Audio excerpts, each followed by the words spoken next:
हाँ जी,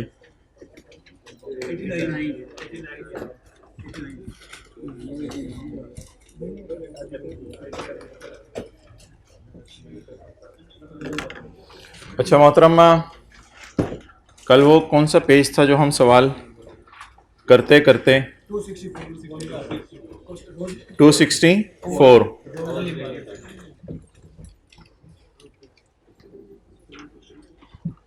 कल वाला सवाल दोबारा पढ़ें।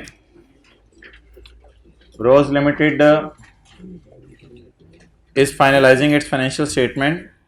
हम डी कमीशनिंग या डिसमेंटलिंग को पढ़ने लगे हैं IAS 12 के एतबार से, लेकिन मैं फ़िलहाल सिर्फ येलो वाली लाइन पढ़ूंगा ताकि अकाउंटिंग वालों के एतबार से वर्किंग्स करके इजी मार्क्स ले लें। Rose limited is finalizing its financial statement for the year ended 31 December 17, page number 264।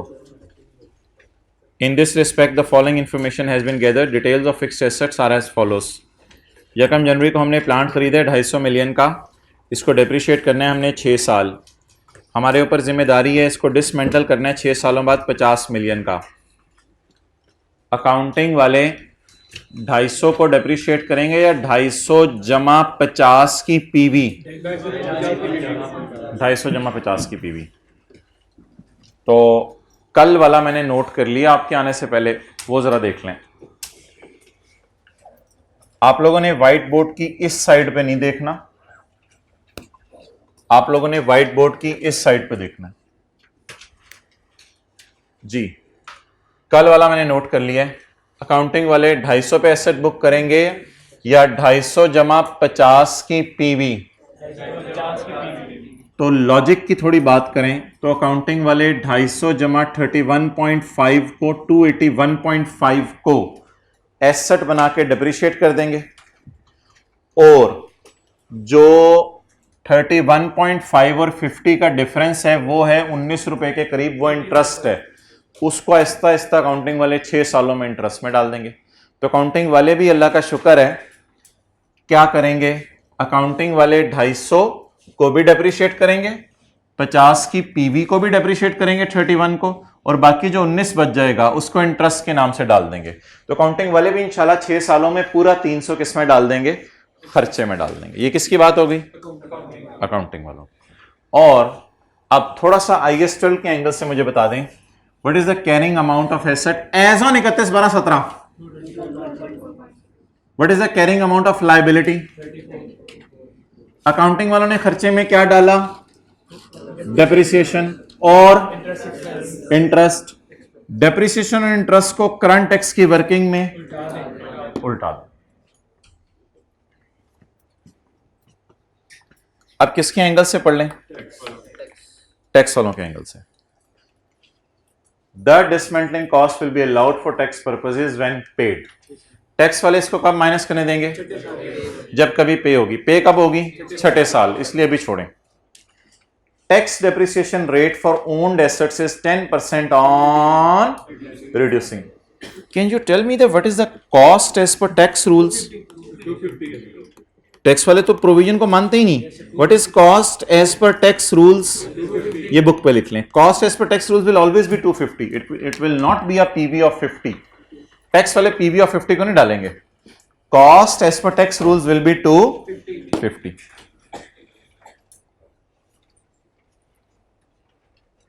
चलें जी, टैक्स वालों को टी काउंट बना लें। टी काउंट बना लेते हैं, जैसे भी करना कर लें। मेरे ख्याल से टी काउंट की जरूरत नहीं है, सांस की कैलकुलेशन है। टैक्स वालों का टी काउंट बना लें। वेले बैठे हैं, टैक्स वालों का टी काउंट बना लें। टैक्स वालों का टी काउंट ऐसे मेरे पास जहां जगह पड़ी हुई है,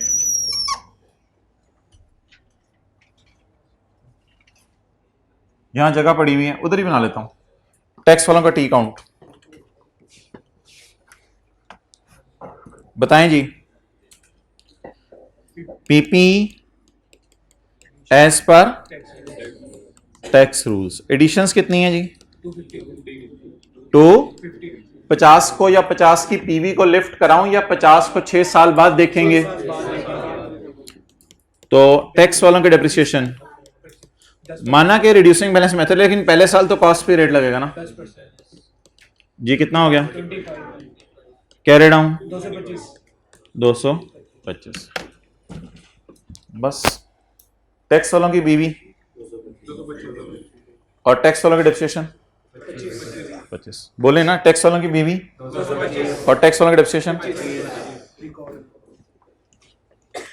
जी भाईजान। टैक्स वालों की बीवी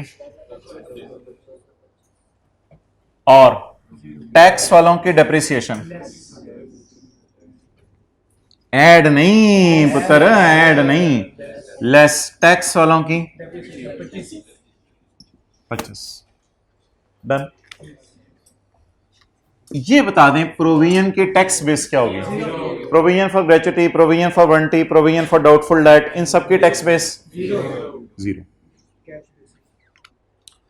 अब टैक्स वालों की नजर से एडजस्टमेंट को जरा फाइनल टच दे दें। टैक्स वाले 250 को मानेंगे या 250 जमा 50 को, या 250 जमा 50 की पीवी को, या 250 को, और उस पर से डेप्सिशन रिकॉर्ड कर देंगे और उनके कैरी डाउन बैलेंस आ जाएगा।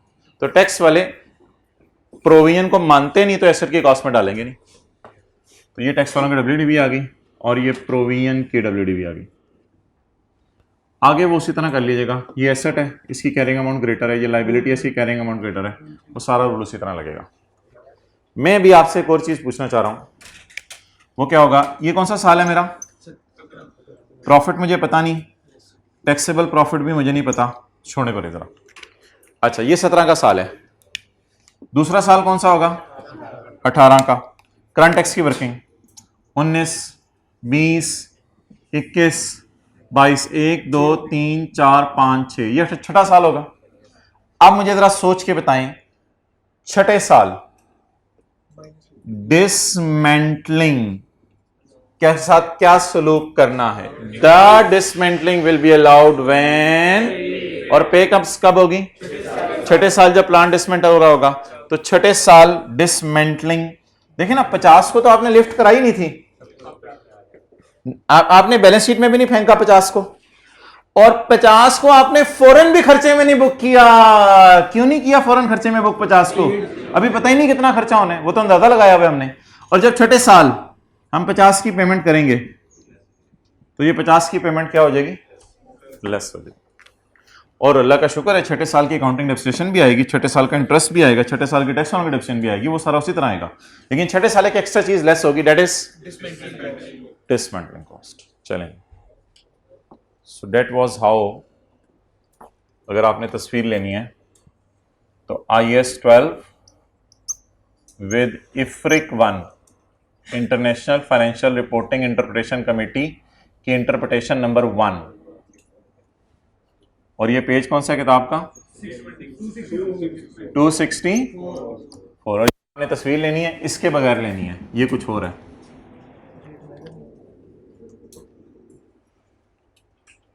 सोल्यूशन में यार नजर मार लें, सोल्यूशन में भी मैंने इस तरह किया हुआ है, जाके देख लें सोल्यूशन में, ये 50 लेस किया हुआ है आपके समझाने के लिए। नजर मारें सोल्यूशन में, जाके नजर मारें, 50 टिक करें जरा सोल्यूशन में, मिल गया? सोल्यूशन में जाके देखें, टी काउंट भी बना हुआ है 250 और वो वाला। सोल्यूशन में एवरीथिंग इज डन। हाँ, टेम्परेरी डिफरेंस है। हम लोग 50 को कैसे खर्चे में डालेंगे? 31 को डेप्रिसिएशन के नाम से, बाकी को इंटरेस्ट के नाम से। और वो लोग 50 को कैसे खर्चे में डालेंगे? जब कभी 6 साल बाद पे होगा।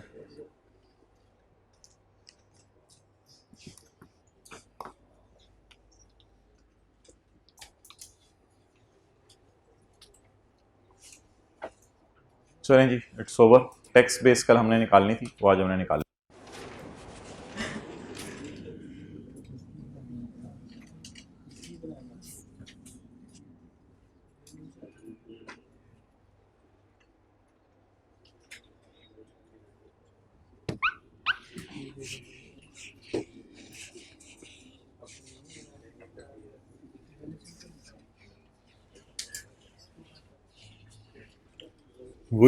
I am here again to waste your 40 minutes। तो एक सवाल और ज़रा कर लेते हैं आज IFRIC का। ताकि ज़रा रिवीजन हो जाए। अच्छा मुझे बताएं, पहले तो पेपर में क्या देखना होगा कि कॉस्ट मॉडल यूज हो रहा है या रिवैल्यूएशन मॉडल। अगर कॉस्ट मॉडल यूज हो रहा है तो वो एंट्रीज जो मैंने लैपटॉप पे लिखी थी आज मैंने इधर लाके लिख दी हैं। अगर कॉस्ट मॉडल यूज हो रहा है और मजदूर ज्यादा पैसे मांग रहे हैं या इंटरेस्ट रेट चेंज हो रहा है जिसकी वजह से प्रोविजन बढ़ रही है, तो एंट्री थी asset debit provision credit. Asset को हिट करना है, एसेट को। और अगर मजदूर कम पैसे मांग रहे हैं तो प्रोविजन डेबिट एसेट क्रेडिट। इसके मैं 3 सवाल व्हाइट बोर्ड के ऊपर करा चुका हूं।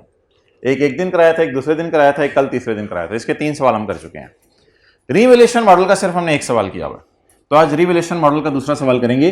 लेकिन ये रिवैल्यूएशन के एंट्रीज हैं, मैं इनको थोड़ी देर बाद इंशाल्लाह प्रोविजन के एंट्रीज में कन्वर्ट करके आपको दिखाऊंगा।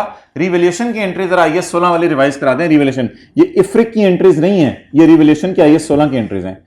सरप्लस आम हालात में किधर जाता है? एसेट डेबिट, सरप्लस इन OCI। और लेकिन अगर पहले से लॉस पड़ा हो तो लॉस क्रेडिट और सरप्लस क्रेडिट, एसेट डेबिट। और रिवैल्यूएशन लॉस आमतौर पे कहां जाते हैं? लेकिन अगर पहले से सरप्लस पड़ा हो, सरप्लस खत्म करें, लॉस रिकॉर्ड करें और एसेट क्रेडिट। तो ये रिवैल्यूएशन की एंट्रीज हैं, ये लायबिलिटी की नहीं है। लायबिलिटी की इंशाल्लाह मैं इधर काट के ना खुशी और गम लिख के वो बाद में करवाऊंगा। अगला सवाल कौन सा बनता है हमारा, वो निकाल लें।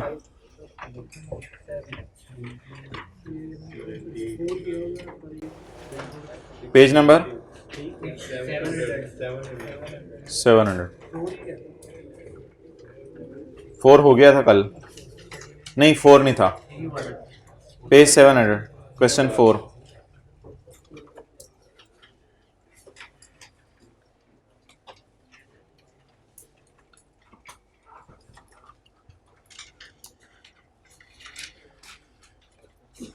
कौन सा मॉडल यूज हो रहा है? Revaluation. Page 700। A company has installed a plant on seashore. It has agreed to restore the site at the end of agreement. Other relevant information is as under. It was purchased and installed on Yakam January। आज इसके मैंने आपको सवाल homework में देने मैंने कहा था। 2 सवाल आपको होमवर्क में दूंगा, एक कॉस्ट मॉडल वाला, एक रिवैल्यूएशन मॉडल वाला। On Yakam January, it was purchased and installed on Yakam January 2012 when the prevailing interest rate in the market was 12%. Cost of plant was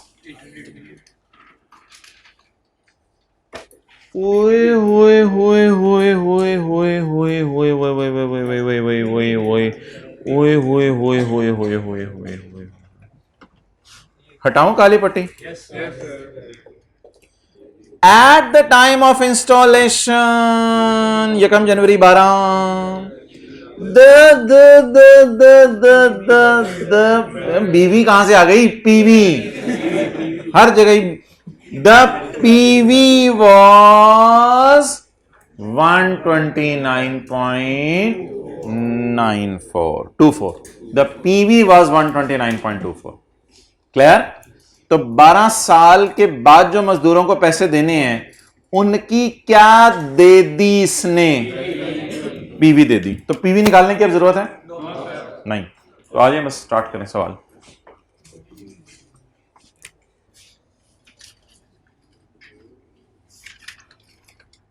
अच्छा, इस सॉल्यूशन हम ना पॉइंट के बाद एक डिजिट लगाएंगे, ये पहले प्रिंसिपली एग्री कर लेते हैं।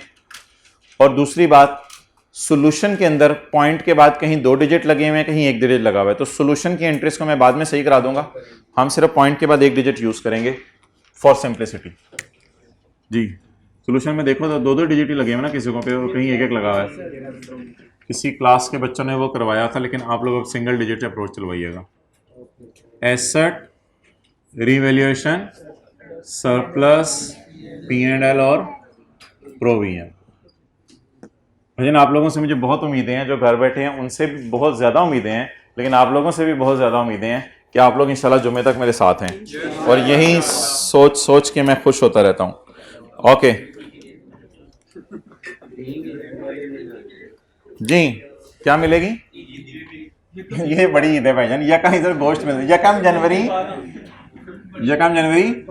12।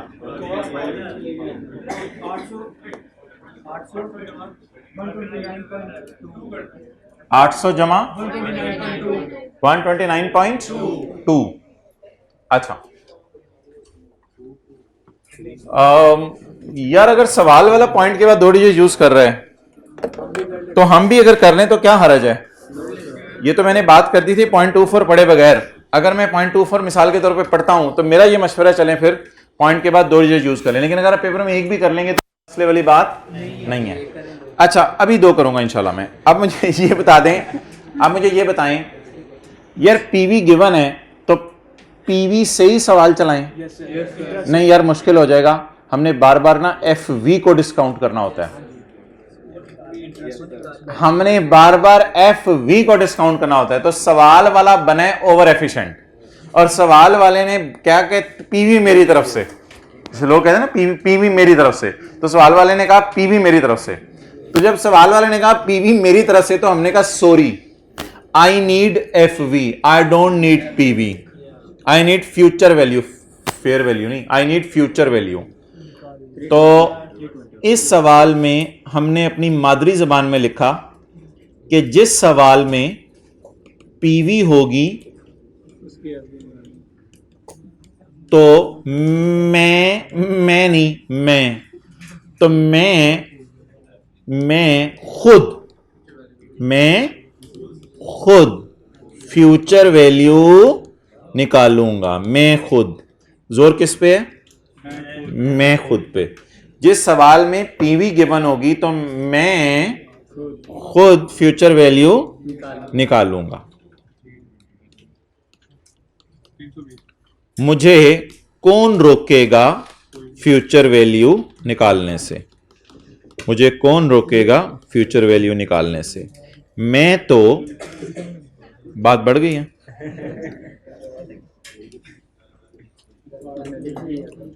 ओके अच्छा जी चलो निकालें। चलें जी, future value is equal to 129.24 into 1.12 raise to power -8। नहीं, आप कोई बोंगी मरवाना चाह रहे थे पर माइनस के आपने बस ना ऊपर ये डंडा डाल देना है, माइनस के ऊपर ये डालना है तो क्या बन जाएगा प्लस। तो जवाब बता दें क्या है, 320।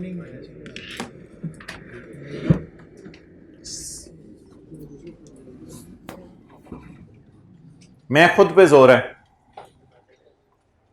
बोलो मैं कुछ नहीं मेरा कुछ नहीं। इससे ना गुरूर खत्म होता है ये फिक्रा बार बार बोलने से, वरना अक्सर आप बोल रहे होते हैं मैं तुझे बताता हूं, तो इसलिए ये बोलते रहा करें मैं कुछ नहीं मेरा कुछ नहीं। किताब के पहले सफे पे लिखने जरा सारे, साथ वाले ने किताब ले लेनी अच्छी, तेरी नहीं है तो फिर मेरी है।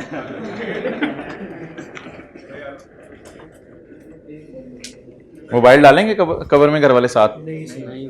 अच्छा कह देंगे तो डाल देंगे। अच्छा चलें जी,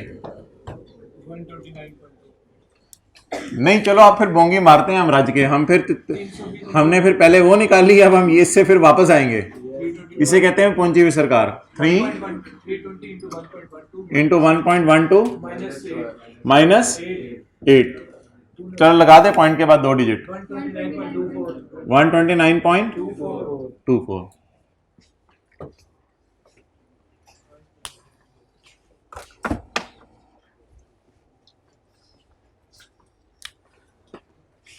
आठ सौ जमा 129.24 929.24। एंट्री बता दें। Asset debit 929.24, cash credit 800, provision credit 129.24।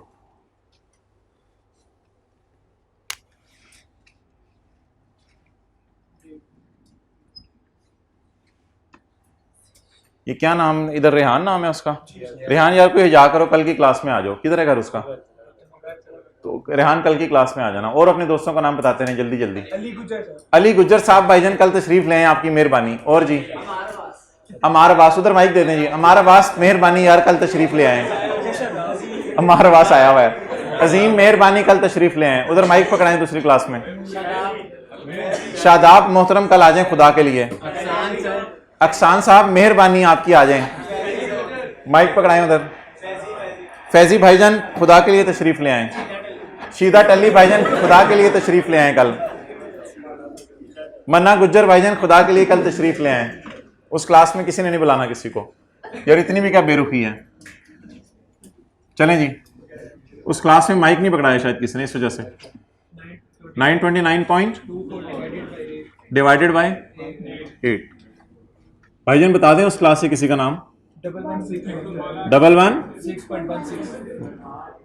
Minhaj साहब खुदा के लिए कल तशरीफ ले आए।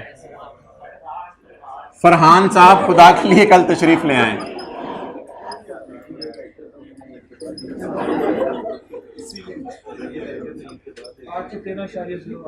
आठ सौ 813.08। चलें जी, जो घर बैठे हैं एक दफा जरा खड़े होके बैठे मेरे कहने पे, जल्दी जल्दी जल्दी जल्दी, जरा मानने में खैर है। चलें आप बैठ जाएं। चलें अच्छा, अब वो प्रोविजन निकलवाएं आप, पता चले कल आपके साथ ये हो रहा हो। अच्छा 320 इंटू 1.12 कितने साल हो गए? 1 साल हो गया ये शुरू किए, पक्की बात। अच्छा एसर खरीदे हुए कितने साल हो गए? 1 साल। टोटल 8 साल, रिमेनिंग 7 साल जी। 144.75। छोटी बहन आ गई किसकी? डेप्रिसिएशन की जी। 15.51।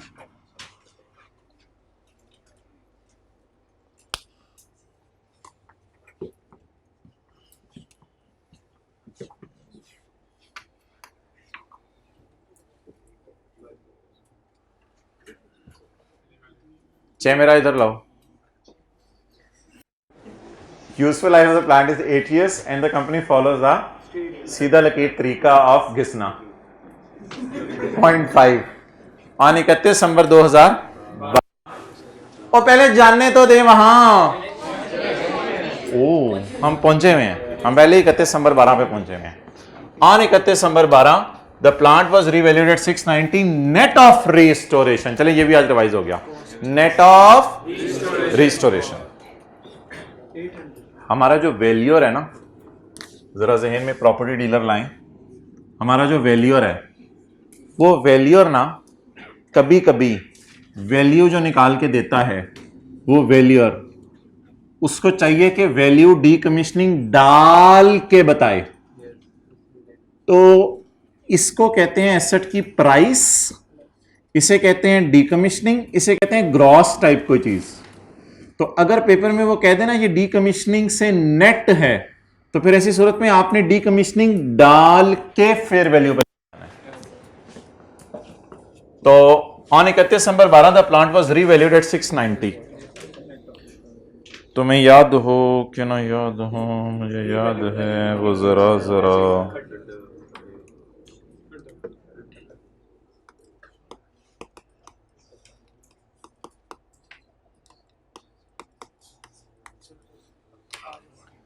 अगर कभी एसेट रीवैल्यू होगा तो हम ब्लू मार्कर यूज करेंगे और हम रिवाइज सीए की बजाय रीवैल्यूड अमाउंट प्लस लिखेंगे, और एसेट का बढ़ना या कम होना सरप्लस या P&L में जाता है।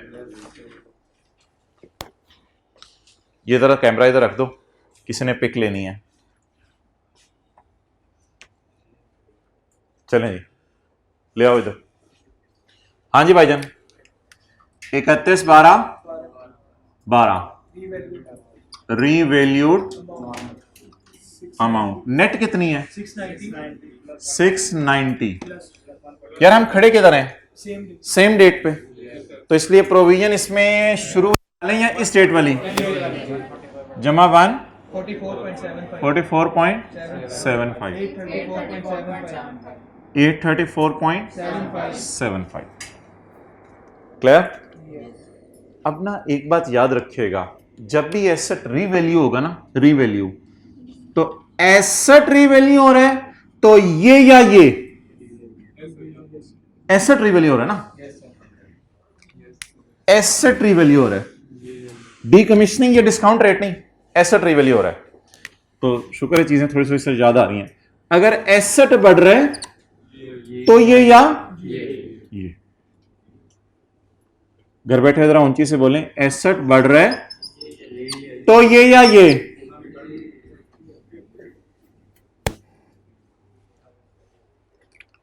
चलें जी, 31/12/12 रिवैल्यूएशन सरप्लस 21.67। अच्छा, अगर सरप्लस की एंट्रीज किसी को भूली हुई है ना, तो वो IS 16 वाली एंट्रीज होती हैं। सरप्लस पहले कोई लॉस तो नहीं पड़ा हुआ, एसेट डेबिट सरप्लस इन OCI क्रेडिट। चलेंगे, एसेट डेबिट सरप्लस OCI 21.67।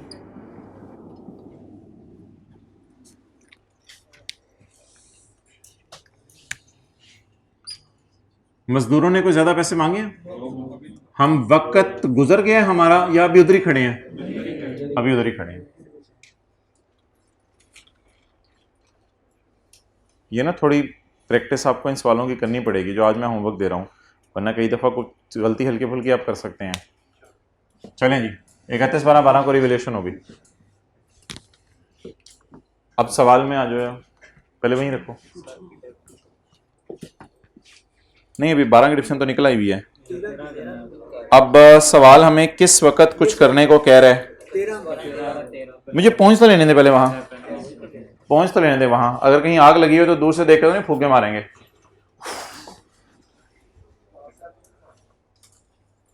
अच्छा चलें जी, अब 13 का साल शुरू करने, तो पहले वहां पहुंच लेने दे। डिवीजन निकालते हुए डेट नहीं लिखनी जी।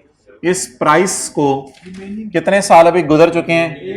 1 साल गुजर चुके हैं, 1 साल गुजर चुका है, तो रिमेनिंग 7। इस प्राइस को 7 साल में खत्म करें। 834.75 इस तरह ना पेपर में लिखिएगा, डेप्रिसिएशन ओवर 7 years लिखाइएगा लफ्ज, क्योंकि इस तरह बहुत टाइम लग जाएगा एक एक चीज को शो करते हुए। डेप्रिसिएशन ओवर 7 years भी लफ्ज चलेगा। 21.67 डिवाइडेड बाय 7, 1125, 3.10। अब डेट लिख लें और वो प्रोविजन निकाल लें।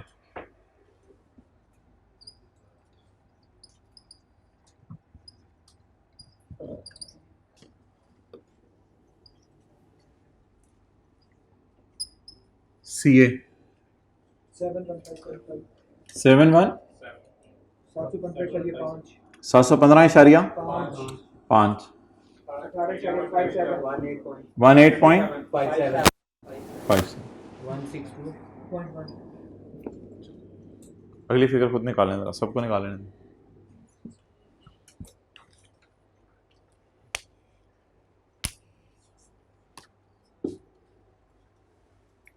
कितने साल गुजर गए? 12, 13। अब बता दें 2 साल गुजर गए हैं, कितने साल रह गए हैं मेंटल होने में? 6 साल बाद मेंटल हो जाना है। Into 1.12 raise to power 160 1 2 17. यहां लिख दें स्लैश इंटरेस्ट।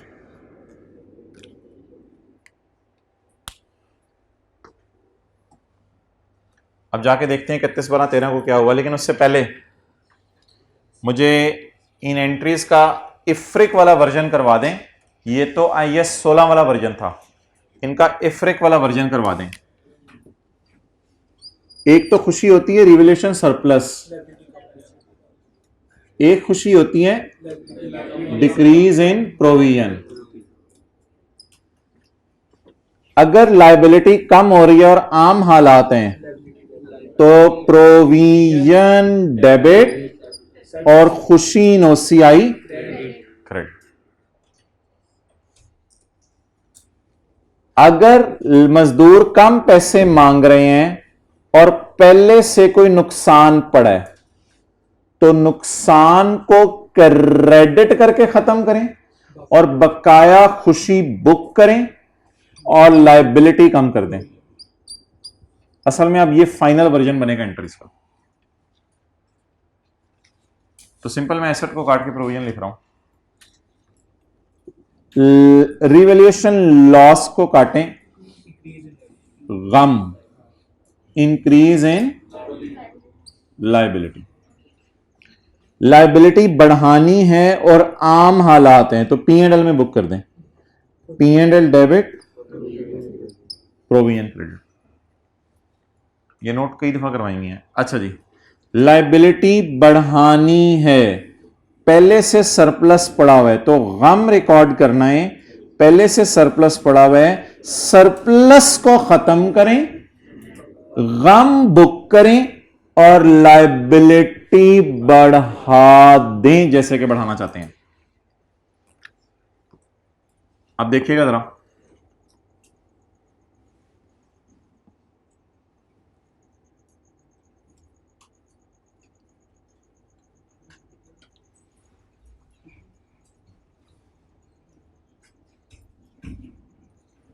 ये वर्जन है अब एंट्रीज का।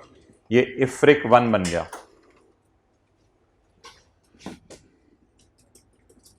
Increase in liability. ये मैं लाइन लगा देता हूं ताकि जरा गम अलग नजर आए, खुशी अलग नजर। चलें अब सवाल में देखते हैं क्या है। On 31 December 13 it is estimated site restoration would cost 550 million at the time of, ये शुक्र है फ्यूचर वैल्यू है, ये शुक्र है future value at the time of decommission. इसको प्रेजेंट करने की जरूरत नहीं, फ्यूचर वैल्यू है। कर दें यार सॉल्व। 31 12 13 लिखें, रिवाइज CA लिखें, जल्दी करें जरा, 1 मिनट लगाएं।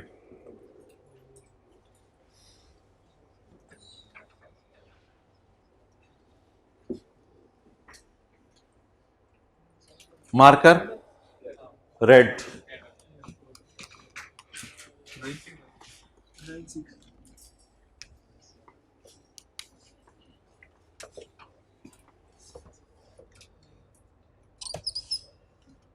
इकतीस 12 13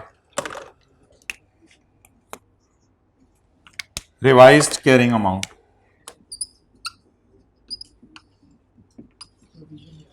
अच्छा जी, क्या चीज चेंज हो रही है? एसेट की प्राइस चेंज हो रही है या प्रोविजन?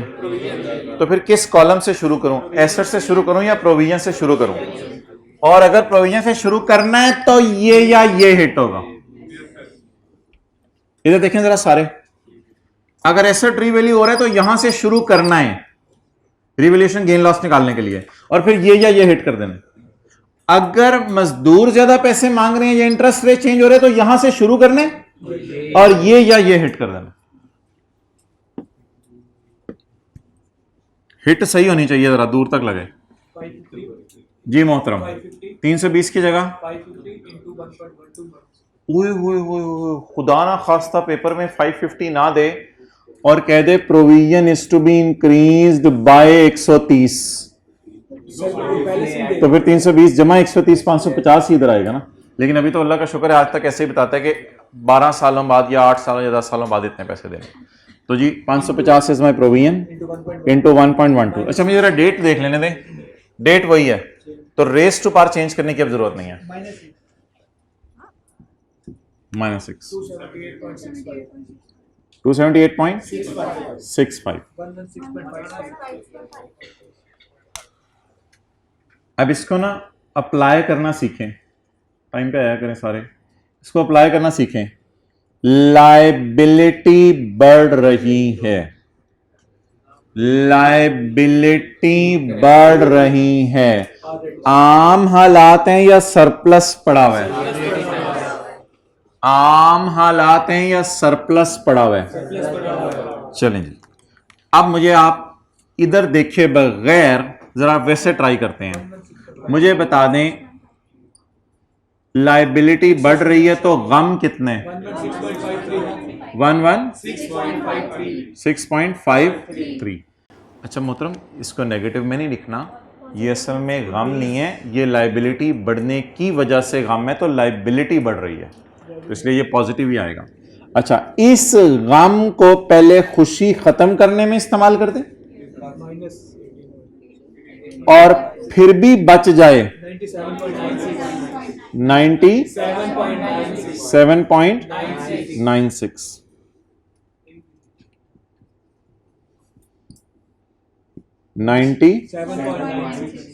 ये क्या बचा है? गम है, गम है, गम है बबलूज, गम है। एंट्री बताएं। प्रोविजन क्रेडिट, सरप्लस खत्म पूरा, और P&L debit.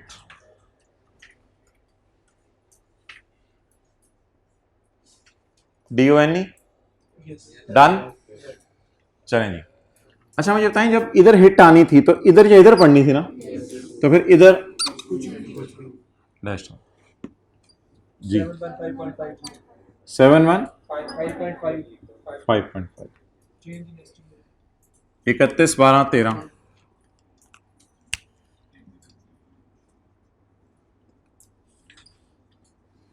Change in estimate.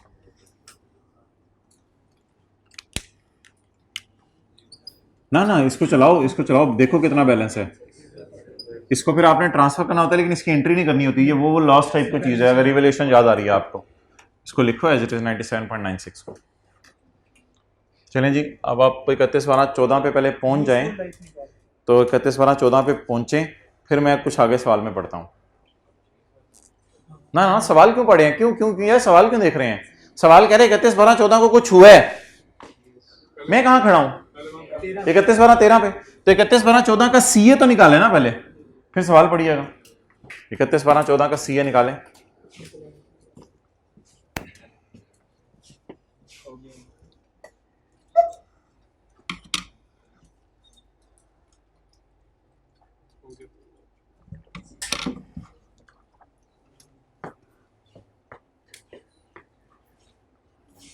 Camera इधर लाओ, इधर लाओ।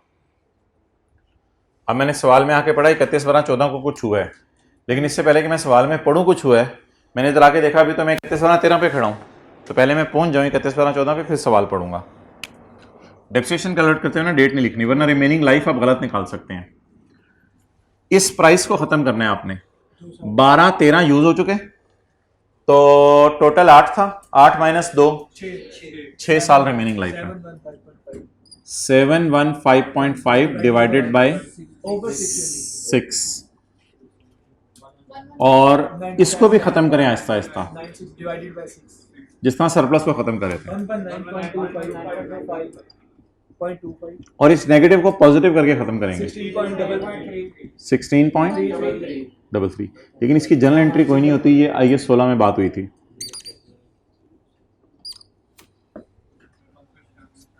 आप डेट्स लिख दें 31/12/13। कैरिंग अमाउंट 596.25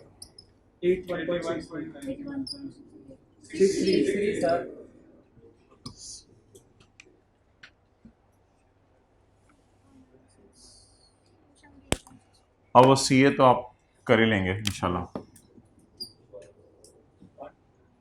जी। यहाँ माइनस लगाने से पहले ना जरा रुक के इधर आया करें, थंब से जाया करें आप। कितने हो गए साल? 12, 13, 14, टोटल 8 - 3 कमाल, 8 - 3 5 300 ये क्या चल रहा है यार? वैसे ही पूछ रहा हूँ, 278 312 पे जा रहा है, और ये क्या चल रहा है? आहिस्ता आहिस्ता 550 पे जाना है इसने, ताकि लाइबिलिटी 550 पे पहुंच जाए। और अगर आपको भूला हुआ है तो 278.65 पे 12% लगा के देखें, वो भी यही फिगर आती है। ये भी कई दफा आपको बताया है, ये याद आ रहा है सीधा चलने का तरीका। इस पे अगर 12% लगाएं 278.6 पे 12%, तो भी यही फिगर आएगी। अच्छा, मेरी बात नहीं सुन रहे होते मुझे लगता है जी। 33.43 डेप्रिसिएशन आई थी। तो इस डेप्रिसिएशन जब भी आए याद रखिएगा उसकी बहन इंटरेस्ट। याद रखना है हमेशा, इट इज नेवर पॉसिबल कि डेप्रिसिएशन आ रही हो और आगे इंटरेस्ट ना आए। ये एक बहुत बड़ा हिंट आपको दे रहा हूं। चेंज इन एस्टीमेट के सामने इंटरेस्ट कोई नहीं आता। रिवैल्यूएशन सरप्लस के सामने इंटरेस्ट कोई नहीं आता। कहां पे आता है? ये तो एसेट की प्रोविजन में हिट होगा ना। अच्छा चलें जी, अब जाके देखते हैं कि 31/12/14 को क्या हुआ। आपका नाम क्या?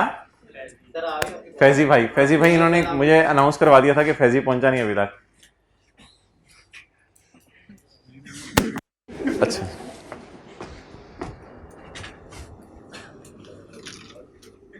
अच्छा जी, अब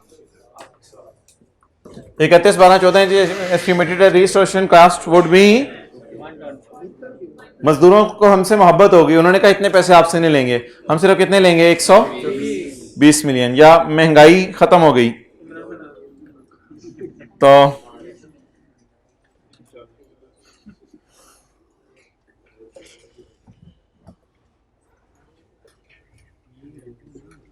भाई नीचे से ऊपर अमाल जाते हैं, ऊपर से नीचे अल्लाह की तरफ से फैसले आते हैं।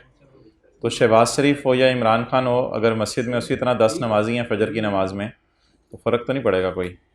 तो हालात तो अल्लाह अमाल की बकदर करते हैं। उसी तरह बच्चे वालिदैन की नाफरमानी करते रहें, उसी तरह सब कुछ होता रहे, तो शहबाज शरीफ या इमरान खान से तो कोई फ़र्क नहीं पड़ेगा।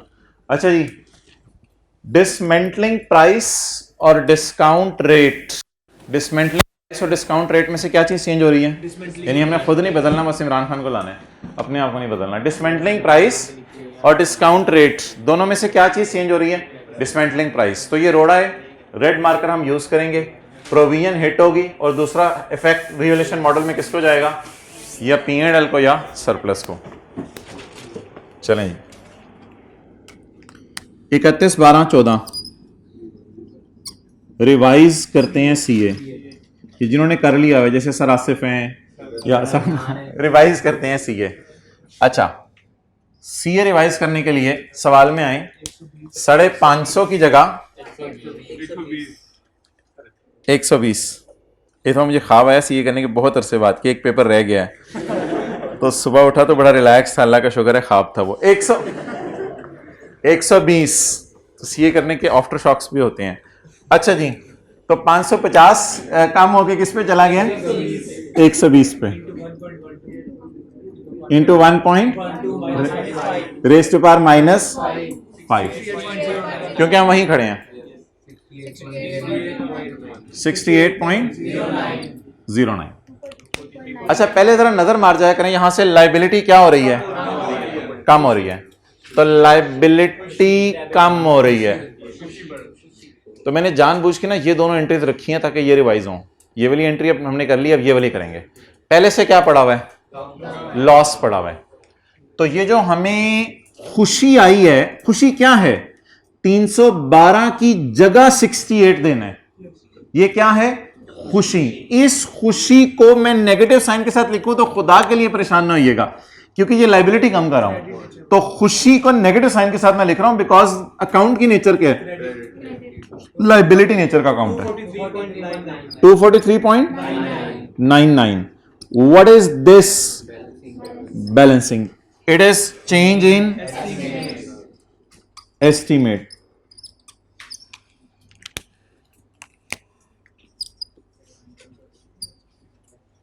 जी, अब मोहतरम मुझे बता दें क्या करना है। खुशी आई है, खुशी को मैंने पहले गम को खत्म करना है। कितना गम है? 81.63।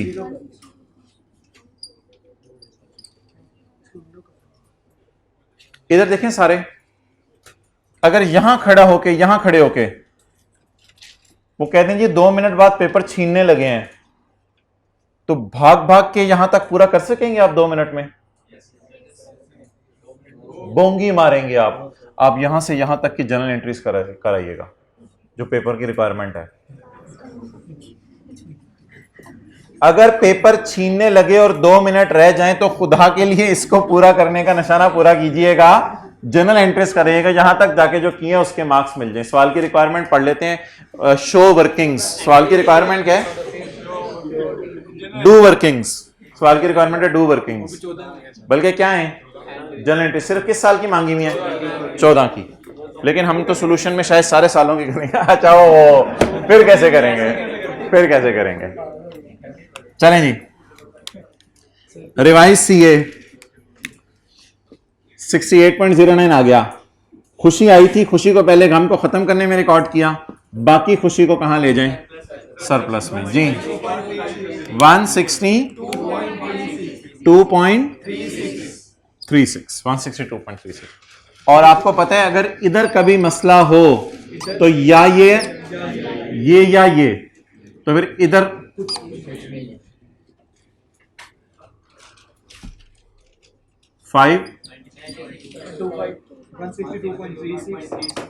162.36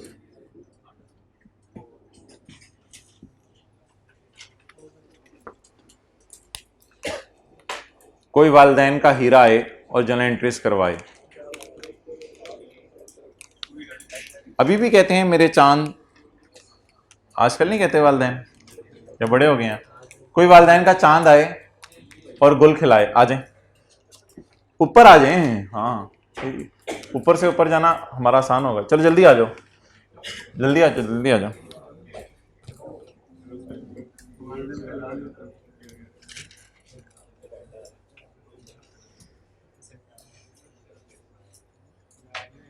हाथ हिलाएं पहले। चलें जी,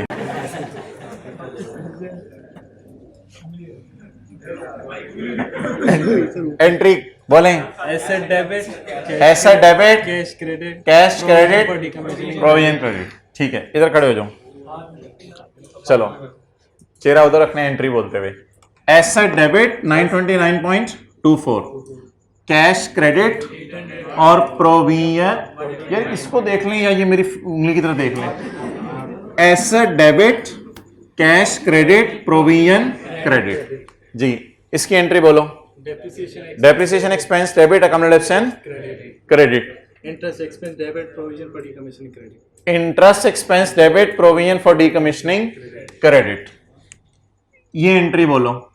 asset debit, revaluation surplus and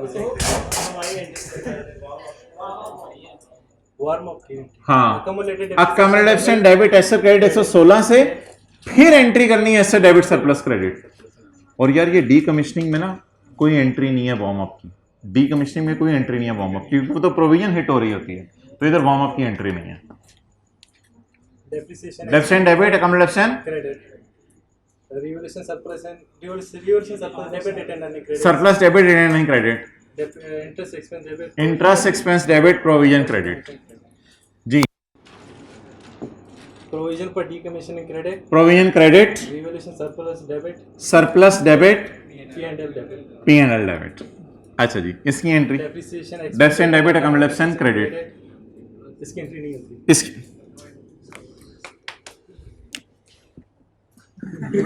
अच्छा, interest expense debit, provision for decommissioning और प्रोविजन क्रेडिट। डेप्रिसिएशन और इंटरेस्ट की एंट्री साथ साथ बोलनी है ना। चलें जी आगे। Provision for decommissioning debit, provision debit, P&L credit, revaluation surplus and P&L credit, surplus and OCA.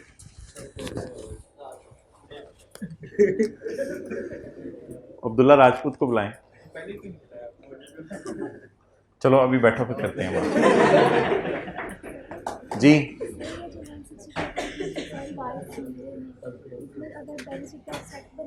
जी मैं बताता हूँ जी मोहतरम, जी मोहतरम आपने बताने आना था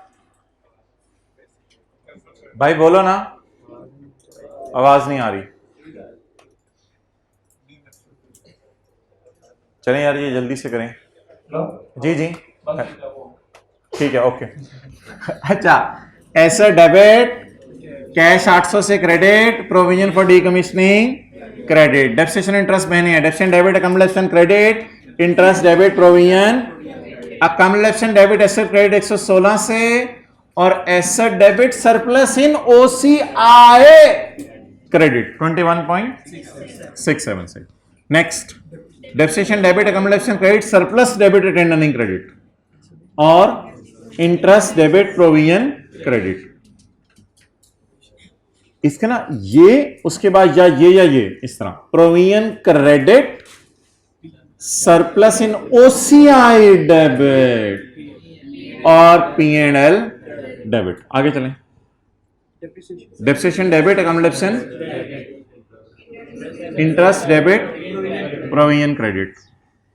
नेक्स्ट, इधर चलें फिर ये या ये प्रोविजन डेबिट तो क्या हो रही है, प्रोविजन डेबिट तो खुशी को क्या करें, पीएनएल को खत्म करें, पीएनएल क्रेडिट गम को खत्म करें, और सरप्लस इन ओसीआई। चलें अब हम पीएनएल बना लेते हैं और बैलेंस शीट बना लेते हैं, लेकिन मैं आपको 1 मिनट दे रहा हूं, आप जनरल एंट्रीज में चले जाएं और जनरल एंट्रीज जाके किताब में देख लें, उसमें पॉइंट्स वगैरह की सेटिंग कर लें।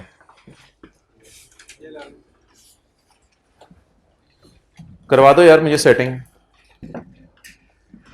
पॉइंट्स की। इधर दूसरी एंट्री कितने से होनी है, 116.16। अगला 15.51 की जगह यही है 116.16। ये भी तो होना है ना, 116.16 21.67। अब आप देख रहे हैं 6.5 वाला भी किसी अटेम्प्ट वाला ने करवाया था, वो भी पेपर में सही होगा। पॉइंट से कोई इतना फर्क नहीं पड़ता, बस मेन कॉन्सेप्ट होना चाहिए। 21.67 जी। आगे 100 ये ठीक है 3.10 जी। आगे ये सही है, अच्छा। आगे 97.96 बाकी सही है 18.57 फिर वो फिगर सही है ये वाली जी। आगे ये सही है। आगे 81 और बाकी 162 और वो 243.99 सही है।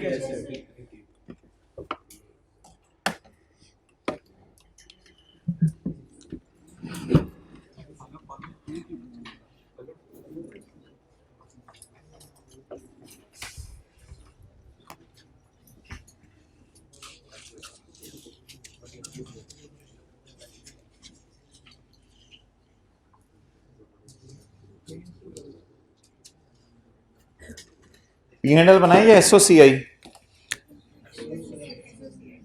एसओसीआई में पीएनएल भी होगा और ओसीआई भी होगी। साल कौन सा? 12, 13, 14 3 साल है बस। अच्छा, पहले तो ऐसा करें, तीनों सालों का डेप्रिसिएशन और इंटरेस्ट लिखवा दें। भाई कह रहे हैं लिखें, ठीक है जी लिखो, ऐसे ही कह रहे हो यार तुझसे। डेप्रिसिएशन तीनों सालों का 116.16 और अगले की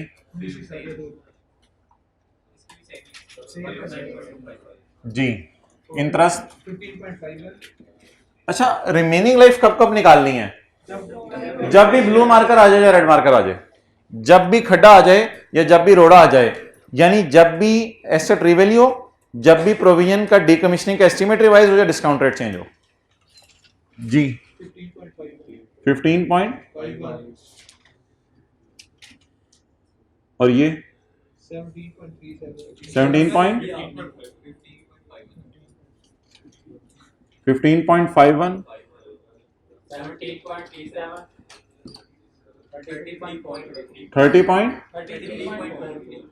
33.43 क्लियर? चलें अब मोहतरम, काश मेरे पास वो जो रिवैल्यूएशन में हम एक पट्टी यूज करते थे कौन सी पट्टी थी रिवैल्यूएशन में, कैसे लाइन से लगाते थे रिवैल्यूएशन में? ब्लैक पट्टी से तो छुप जाता है सब कुछ, सबस पट्टी यूज करते थे। अब मोहतरम पटा यूज करेंगे हम। आप पट्टी यूज नहीं करेंगे, देखो ना अब ईद करीब आ रही है तो जो हो वही यूज करेंगे ना। अब हम क्या यूज करेंगे? पटा। ये पटा कहां कहां यूज करना है भाईजान? ये यूज करना है सरप्लस वाले कॉलम पे। यहां से भी इंशाल्लाह आपको पी एंड एल ओसीआई की चीजें मैं बाहर निकाल के दिखाऊंगा। ये चेंज इन एस्टीमेट वाली लाइन में पटा यूज करना है और ये पटा यूज करना है चेंज इन एस्टीमेट वाली लाइन में। तो ये तो इजी मार्क्स थे डिफरेंशियल इंटरेस्ट वाले। ये जो मार्क्स लेने हैं, इधर मैं जरा ऐसे ना डॉट सा लगा रहा हूं, डॉट डॉट डॉट मैट्रिक्स, ये डॉट हो गया। ये 3 जगह मैंने डॉट लगा दिया। इन एंट्रीज को जरा पेपर में हो सकते एंट्रीज ना मांगी हो, इन एंट्रीज को जरा मुझे रिवाइज करवाएं। Asset debit surplus in OCI in 2012 credit. ओह कमाल नहीं होगी? सरप्लस इन ओसीआई कितना? 21.67। Revaluation surplus. समझ आ गई बात? इस एंट्री को करने आपने, वरना आपको समझ नहीं आनी posting. Asset debit surplus in OCI credit. आगे चलें। प्रोविजन डेबिट, प्रोविजन तो लाइबिलिटी अकाउंट है। प्रोविजन डेबिट, नुकसान डेबिट, खुशी debit in OCI, in OCI. चलें जी, नुकसान डेबिट करें करें करें करें करें करें, सरप्लस इन ओसीआई खत्म करें जल्दी जल्दी जल्दी। कितना? 18.57। कोई बच्चा कहेगा सरप्लस आपने बुक कितना किया था, खत्म इतना कर रहे हैं, ये क्या हो रहा है? ऐसे नहीं सोचना, वो रिटेन्ड अर्निंग में एसओसीआईई में फाइनल अकाउंट में देखेंगे शिफ्ट हो चुका होता है, तो टेंशन नहीं लेनी। सिर्फ आपने ऐसे एंट्री सोचनी है।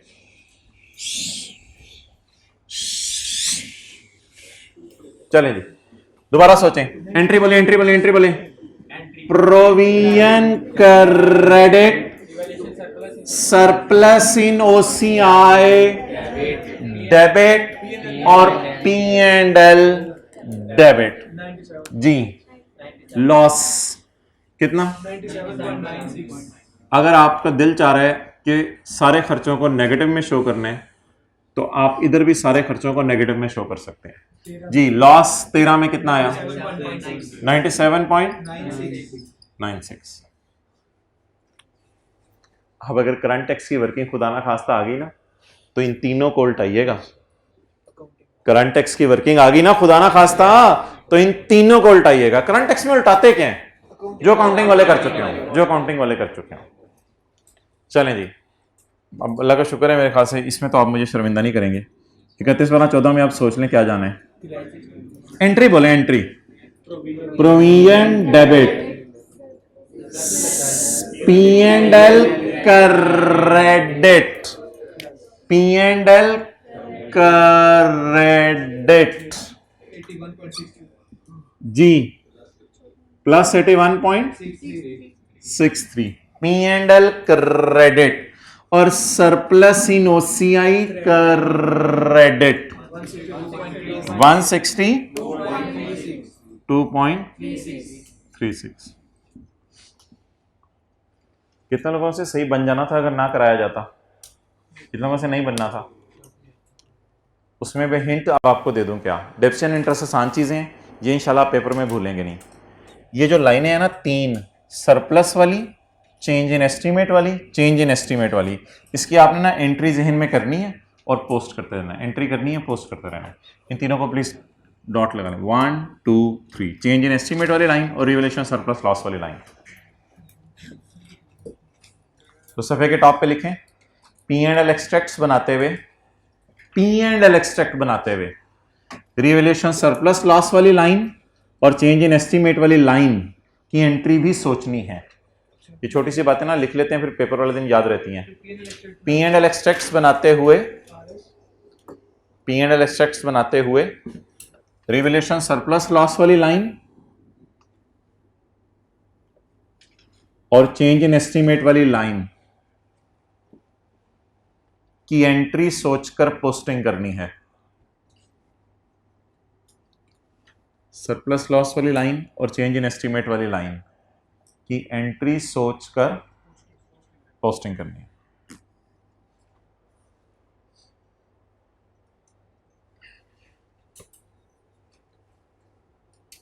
Okay, balance sheet, non current assets, non current liabilities, PP,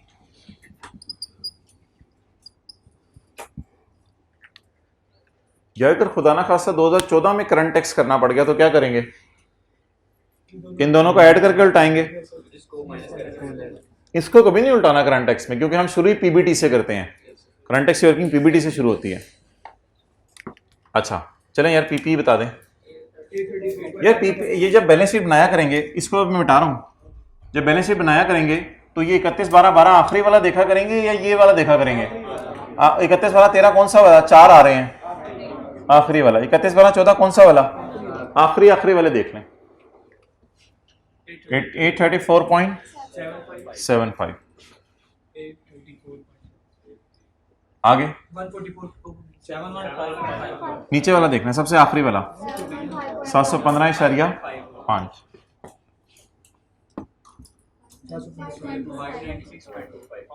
596.25।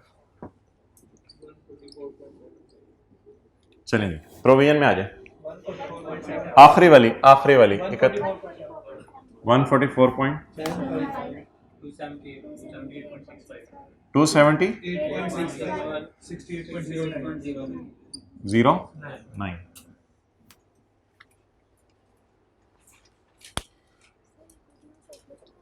जी आने लगा अभी। अच्छा जी, equity surplus for the year या एज ऑन? As on. तो कौन सी वाली लाइन है यार? वो लाइनों का अगर मैं एरो लगा दूं आपके लिए, ये आखिरी वाली लाइन है, ये एरो और ये एरो। जहां से आपने एसेट और वो उठाया वहीं से आप सरप्लस का कैरी डाउन भी उठा लें। कैरी डाउन उठाएं सरप्लस के 31/12/12 कैरी डाउन। ना ये ऊपर वाला नहीं, ये कैरी डाउन। उस वक्त तो एंट्री सोची थी ये वाला 21.67। ये एज ऑन टाइप चीजें हैं। अब 31/12/13 के आगे ये उठा लिया, ये तो पी एंड एल है, ये उठा लिया। सरप्लस कितना है? ये वाला जो जीरो है ना, ये पकड़े पुत्र। चलिए इसी तरह कुछ लिखवाइएगा मुझे।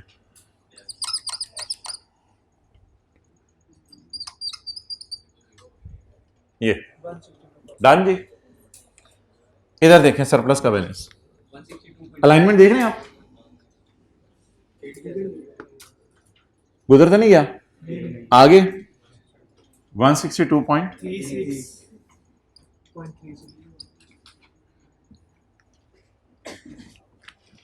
ऊपर से नहीं उठाना, कभी ऊपर से नहीं उठाना, आखिरी लाइन से उठाना है।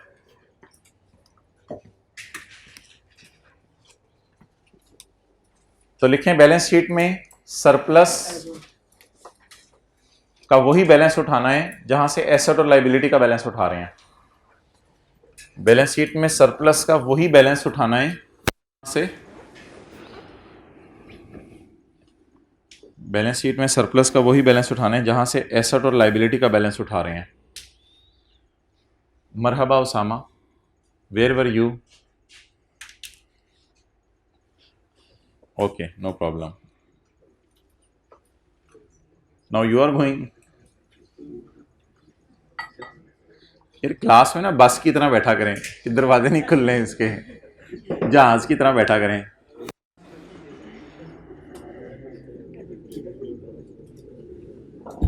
जहाज में क्या करेंगे आप?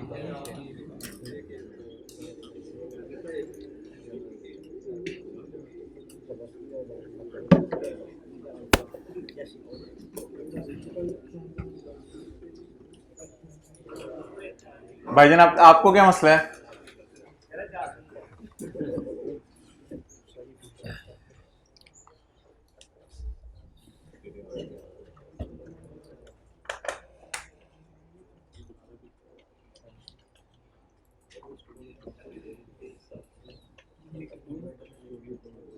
बाराती वाली वो सारी ज़रा ढूंढनी है अब हमने, बाराती वाली सारी चीज़ें।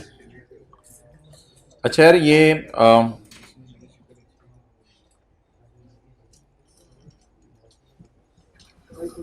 नहीं नहीं, अभी पेज नहीं निकालें। ऐसी किताब में ना पेज 541 है आपके साथ वाले की।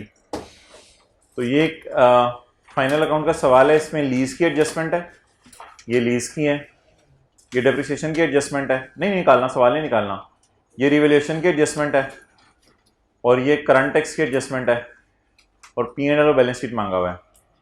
ये सवाल अगस्त में कर लें या कल शाम कर लें? कल शाम कर लें। कौन कौन सी एडजस्टमेंट्स हैं बोलें? लीज की है, रिवैल्यूएशन की है, ताकि आपको पूरा पता चल जाए ना रिवैल्यूएशन P&L में कैसी आती है, फिर स्टेटमेंट इन इक्विटी में कैसे आती है, बैलेंस शीट में कैसे आती है। और ये कर लेंगे तो इंशाल्लाह फिर IFRS 15 के लिए टाइम हमारे पास बच जाएगा अगले हफ्ते में। आज की टिकट करवा ली है, कितने रुपए हैं, कितने रुपए की टिकट है? दुबई की करवाई है, चलो फिर रहने दो। अच्छा जी इधर आए, तो ये इंशाल्लाह फिर कल जो है ना आपको टाइम निकाल लीजिएगा, मैं रूम आपको बता दूंगा। ओके जी, आ जाए हजरात। चैप्टर नंबर नहीं 14 नहीं, वही वाला जो चल रहा है हमारा IAS 1037 में वापस। दानिश आज इधर पोस्ट का सेशन होता है, उनको हमने रूम चेंज करना है उनका कल, तो मुझे अभी याद करा देना 2 बजे। अच्छा मोहतरम, ये निकालने बाराती वाला कहाँ लिखा था सारा? रीइंबर्समेंट।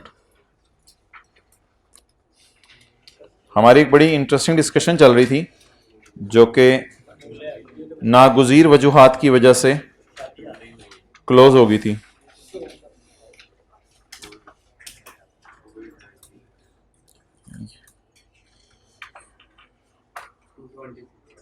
यार इधर ढूंढो IAS 1037। अभी कैमरा उधर कर दो यार, और ऊपर।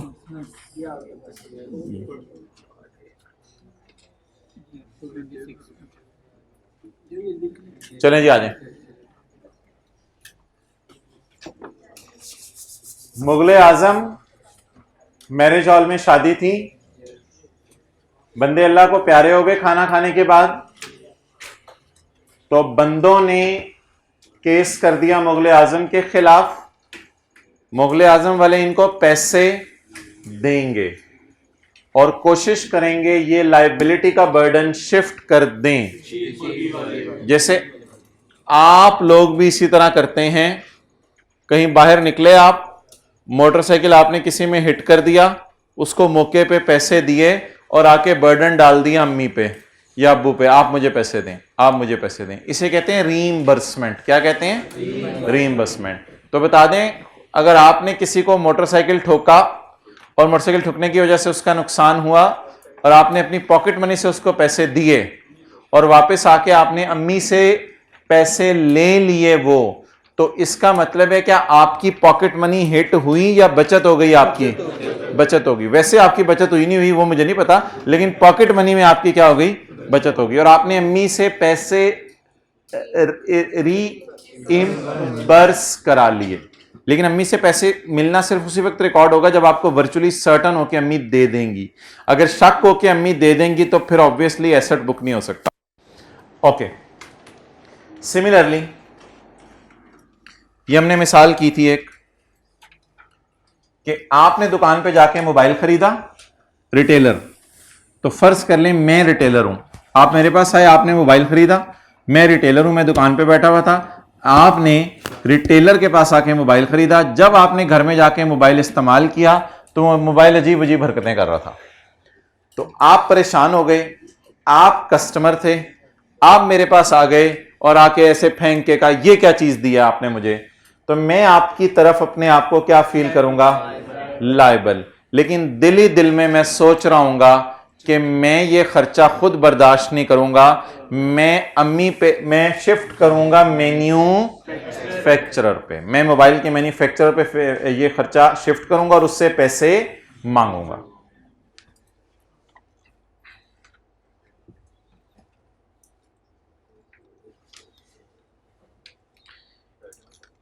अच्छा, इस सवाल में मैंने आपको बताया था 3 पार्टीज अवेलेबल होंगी। कौन कौन सी पार्टीज अवेलेबल होंगी? 3 पार्टीज अवेलेबल होंगी। एक आप होंगे, एक वो जिसने आपके खिलाफ खड़ा किया हुआ कस्टमर, और एक वो जिसके खिलाफ आप जाएंगे। अभी तक जो हमने क्लास में सवाल किए थे उसमें सिर्फ 2 पार्टीज होती थी। याद आ रही हैं बातें? अभी तक जो हमने क्लास में सवाल किए थे उसमें 2 पार्टीज होती थी। हम अगर किसी के खिलाफ केस कर देते थे तो हमें पैसे मिलने की उम्मीद होती थी, और अगर कोई हमारे खिलाफ केस कर देता था तो हमें पैसे देने का डर होता था। उम्मीद नहीं, डर, देने का डर होता था। अच्छा, लेकिन ऐसे सवाल भी पेपर में आ सकते हैं जिसमें हमारे खिलाफ कोई केस करे और फिर हम बदले में किसी के खिलाफ केस करके उससे पैसे मांग लें। रीइंबर्समेंट हम पढ़ने लगे पेज 226 पे। पढ़ें जी सवाल।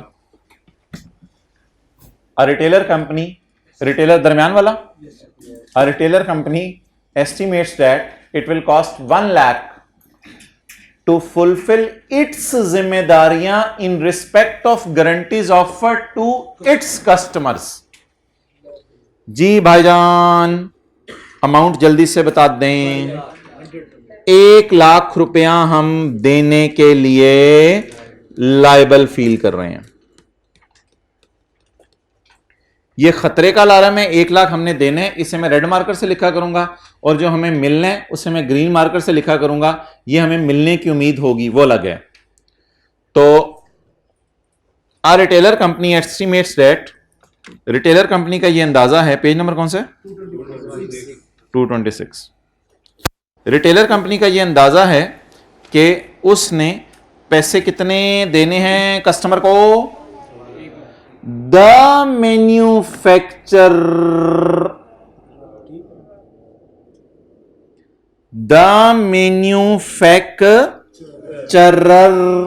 However offers a guarantee to retailer. Manufacturer कहता है मैं तुझे गारंटी देता हूं, तो परेशान ना हो। अब मुझे बता दें, मुझे पैसे मिलने की उम्मीद होगी, इनफ्लो होना होगा। पार्ट ए पहले पढ़ लें। Show journal entries assuming that entire 1 lakh is virtually certain of being probable. नहीं, entire 1 lakh is virtually certain. और भाईजान इसको उठाओ, रीइंबर्समेंट शुरू हो गई है। Entire 1 lakh is virtually certain of being received from manufacturer. ये मिलना यकीनी है या शक है? यकीनी है। तो इसे क्या बनाएंगे? एसेट बनाएंगे, क्योंकि वर्चुअली सर्टन है। वर्चुअली सर्टन का क्या बनाया जाता है? एसेट बनाया जाता है। वर्चुअली सर्टन है। कितने पैसे हैं? 1 लाख रुपया। चलें जी, जनरल एंट्रीज मुझे करवा दें।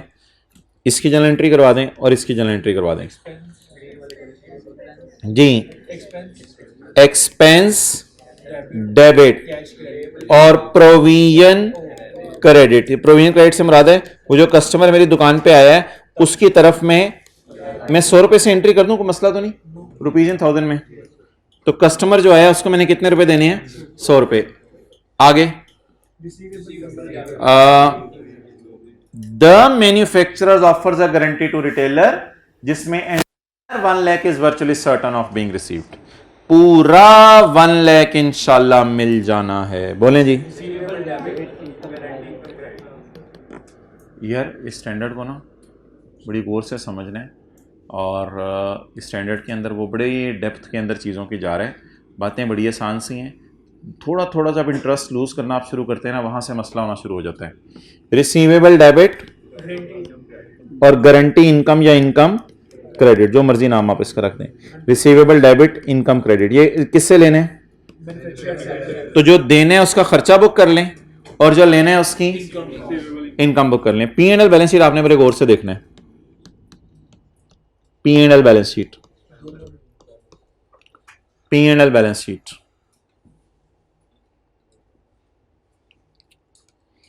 In SOCI, the expenses may be presented net. Oh, in SOCI, expenses may be presented net. In SOCI, expenses may be shown net. The reimbursement shall be treated as a separate separate asset. The reimbursement shall be treated as a separate asset.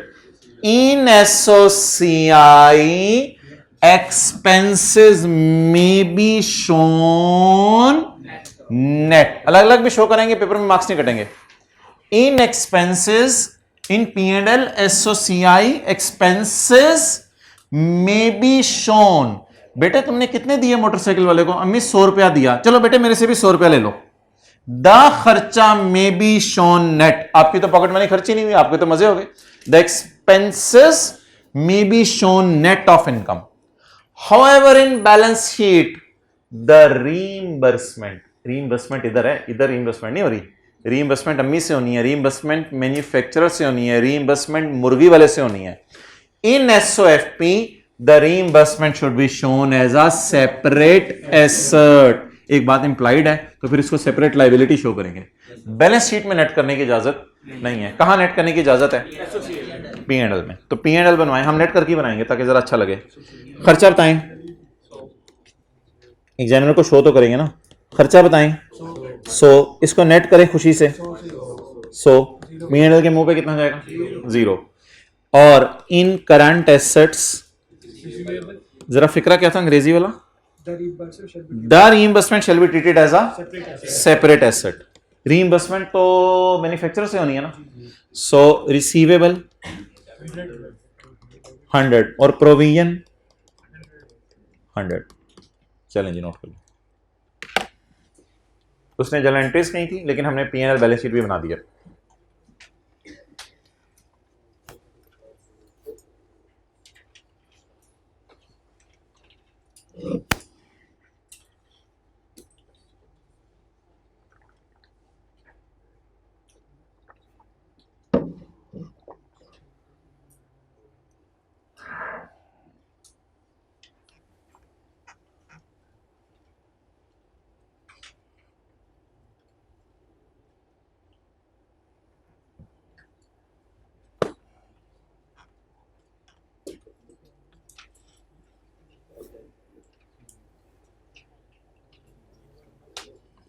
आज हमने reimbursement पढ़ी है, कल हमने onerous contract पढ़ना है, और फिर उसके बाद हमने फ्यूचर ऑपरेटिंग लॉसेस पढ़ना है, और फिर हमने रीस्ट्रक्चरिंग पढ़ना है. ये 3 चीज़ें पढ़ेंगे तो IS 37 ख़त्म हो जाएगा हमारा.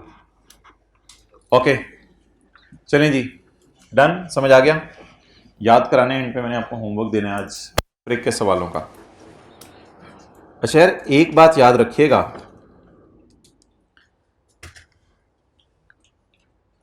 कस्टमर ने हमारे खिलाफ केस किया है और हमने मैन्युफैक्चरर के खिलाफ केस किया है. एक बात पुरानी है, वो जरा याद रखिएगा. क्या क्या? वो पुरानी बात याद रखिएगा कि जब हमारे खिलाफ केस हो तो प्रोबेबल भी हो तो जर्नल एंट्री कर देते हैं, और जब हम केस करें तो वर्चुअली सर्टन हो तो एसेट रिकॉर्ड करते हैं. इस बात में कोई चेंज नहीं है इस कॉन्सेप्ट के अंदर. ये कॉन्सेप्ट होता क्या और पेपर में पता कैसे चलेगा? जब 3 पार्टीज आ जाएंगी. अगर सवाल में 2 ही पार्टीज हुई तो फिर तो मसला नहीं है. जब कभी कितनी पार्टीज आ जाएंगी सवाल में? 3 पार्टीज. यानी मोटरसाइकिल वाले को मैंने मारा तो मोटरसाइकिल वाला लग गया, मैं तो मैं हूं, और फिर तीसरी मेरी वालिदा. तो ये 3 पार्टीज आ गई ना सवाल में. तो जब 3 पार्टीज सवाल में आ जाएंगी तो तब आपने क्या करना है? सुनते जाएं सुनते जाएं सुनते जाएं. पहला रूल, यहां पर आपने तब लायबिलिटी बुक करनी है जब प्रोबेबल हो. यहां पर आपने एंट्री तब करनी है जब वर्चुअली सर्टन हो. P&L में नेट कर सकते हैं, बैलेंस शीट में नेट करने की आखिरी कॉन्सेप्ट, आखिरी कॉन्सेप्ट. फिर हमारी रीइंबर्समेंट खत्म है. चौथा कॉन्सेप्ट मोस्ट इंपॉर्टेंट, मैन्युफैक्चरर सखी हो सकता है. सखी सखी. अच्छा, आप जो है मोटरसाइकिल को ठोक के आए और उसे 10,000 रुपये दे के आए. अम्मी सखी हो सकती है. सखी. अम्मी के बेटा 10,500 रख लो यार, खैर हो सकता है हो सकता है हो सकता है. मैन्युफैक्चरर भी सखी हो सकता है, उसे कहे यार तूने इतनी ख्वारी हुई, बंदे ने आके तुझे गालियां दी, ये किया वो किया, तू आगे से सब्र का पहाड़ बना रहा, मैं तुझे पहले सलूट करता हूं, और 100 रुपया तूने उसको देना है, मेरे से तूने 110-20 ले लें। हो सकता है मैन्युफैक्चरर सखी। पढ़ें जी scenario.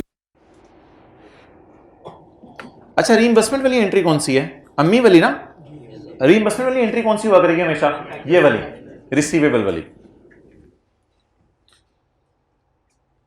Show all entries assuming. बच्चे पूछते हैं कि अगला पागल है, 100 रुपए से ज्यादा दे रहा है, तो जब सखी का बोला जाता है तो कुछ बच्चों को समझ आ जाती है, ठीक है यार अगला सखी है, आपको क्या मसला है। शो ऑल एंट्रीज, सवाल को दोबारा पढ़ना पड़ेगा। एक रिटेलर कंपनी है, उसने अंदाजा लगाया कि ₹1,00,000 मेरा ठुक जाने, क्योंकि मैंने कस्टमर को पैसे देने ही देने हैं। चलें जी, पहली एंट्री बताएं।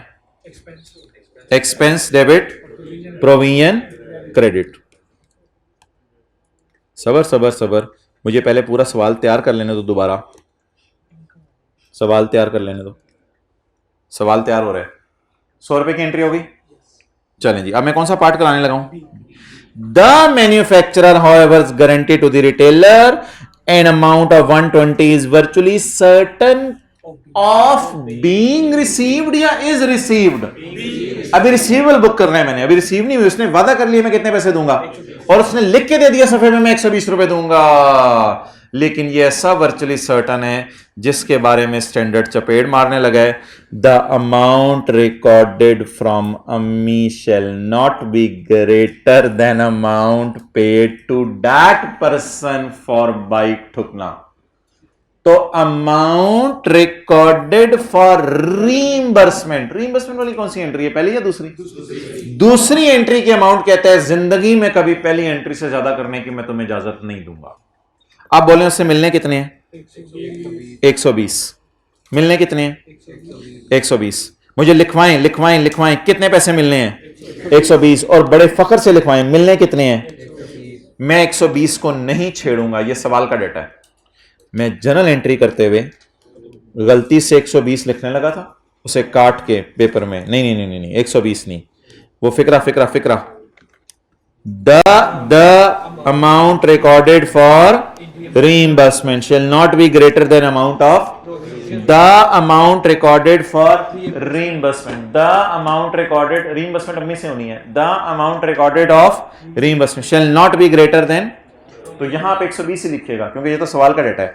सवाल के डेटे की बुनियाद पे मेरी जो एंट्री बनने लगी है वो बताएं, वो इस 120 को देख के नहीं बनने लगी, वो खबे वाले 100, बाकी जो 20 आएगा ना इससे अगले साल, तो वो इंशाल्लाह 20 रुपए इनकम में डाल लेंगे, क्योंकि वादा कर दिया ना उसने, तो नहीं फिरना। बाकी जो 20 रुपए आएगा ना अगले साल वो इनकम में डाल देंगे। शायद ये कॉन्सेप्ट इस आइडिया पे बेस करता है कि अम्मी ने कह तो दिया तुम्हें इतने पैसे दे दूंगी, लेकिन उसने अम्मी पैसे देते हुए सोचें कि मैं क्यों सखी बनूं, तो इस आइडिया पे ये कॉन्सेप्ट बेस करते हैं। इंशाल्लाह अगले साल भी 20 इनकम में ले जाइएगा जब वो पैसे देगा। अभी अल्लाह का शुक्र है सवाल क्लियरली बता रहा है उसने दिए नहीं, बीइंग रिसीव्ड, वादा किया उसने, अभी दिए नहीं पैसे।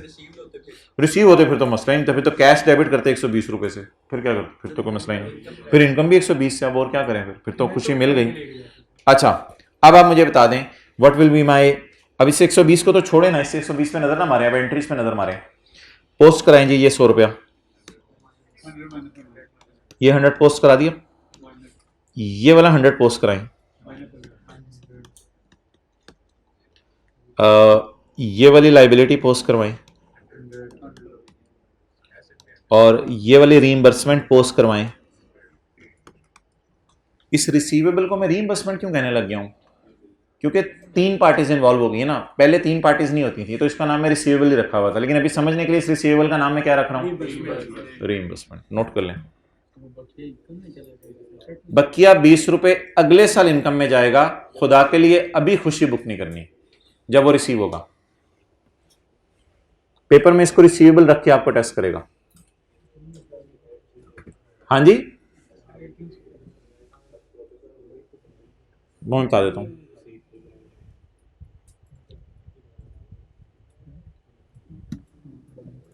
चलिए जी, रीइंबर्समेंट के सारे कॉन्सेप्ट्स एक दफा आप नजर मार लें, फिर कोई पास पेपर का सवाल देखते हैं।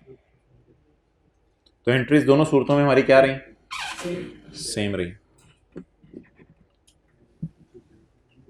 चलें जी,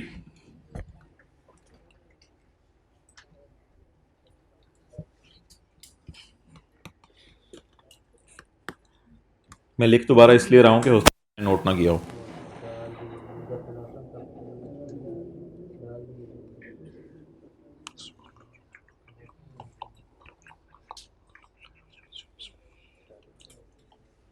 अच्छा, मल्टीपल सिनेरियोस पेपर में जो बन सकते हैं वो बताते रहे जरा मुझे।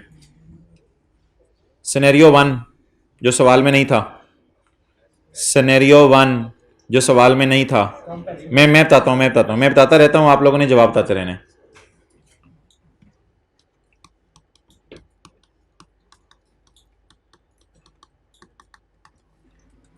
सुनते जाइएगा और अपने कॉन्सेप्ट टेस्ट करते जाइएगा। बहुत हाई चांस है कि मुझे 100 रुपया देना पड़ेगा और कंफर्म है कि 100 रुपया मैन्युफैक्चरर से मिल जाएगा। सही है?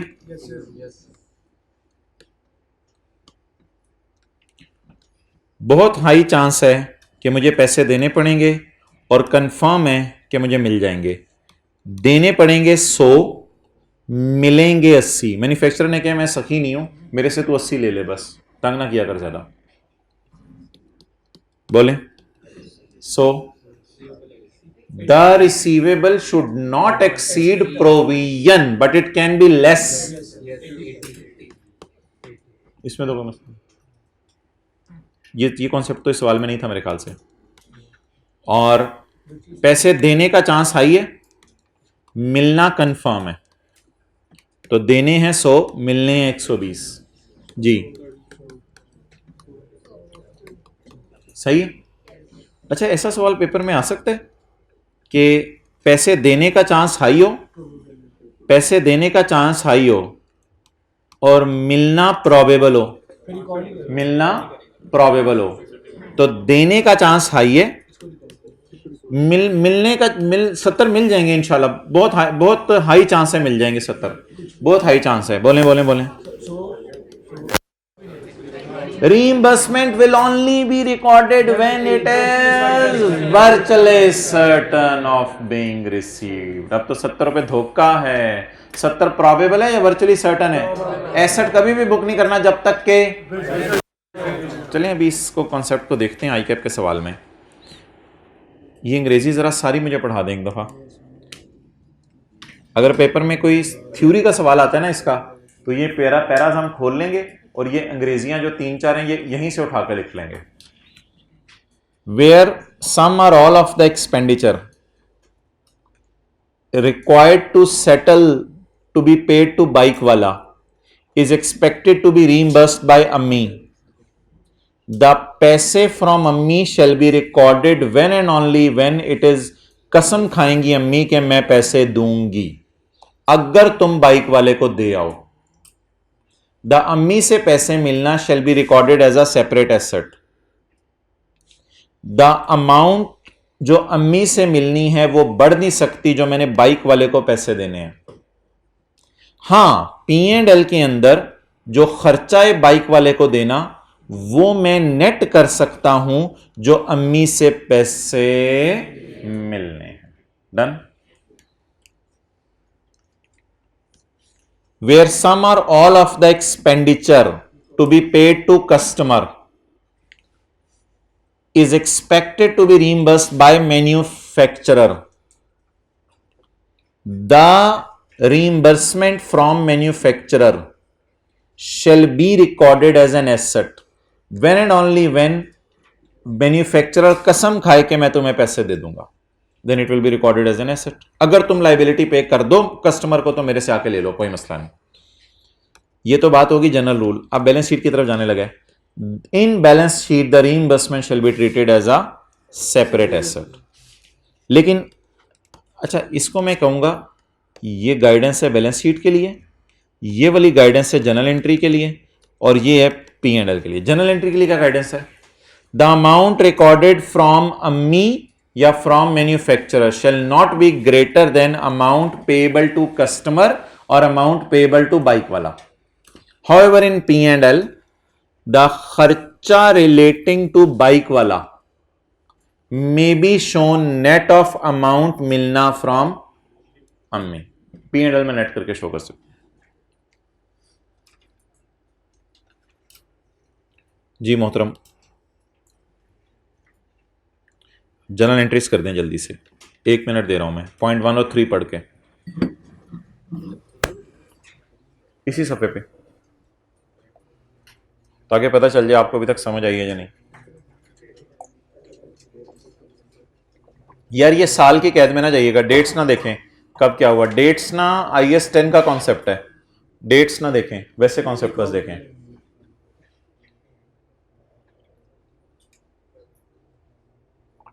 जल्दी जल्दी एंट्रीज कर दें दोनों, पहले 3 पार्टीज बनाएं, डब्बे में डब्बा बनाएं, 3 पार्टीज बनाएं और एंट्रीज करें, और P and L balance sheet बनाएं।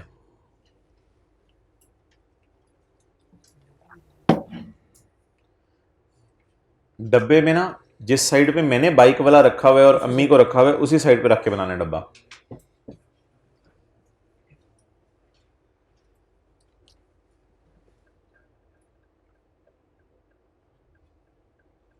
One minute left.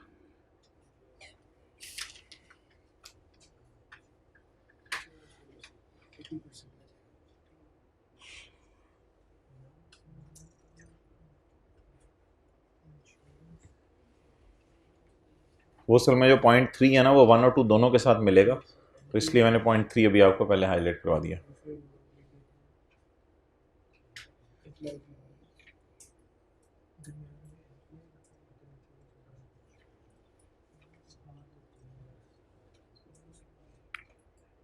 Balance sheet कितने लोगों ने बना ली है? जी उस क्लास में कोई बताए बैलेंस शीट बना ली हो तो। जी हाइब्रिड में Asim,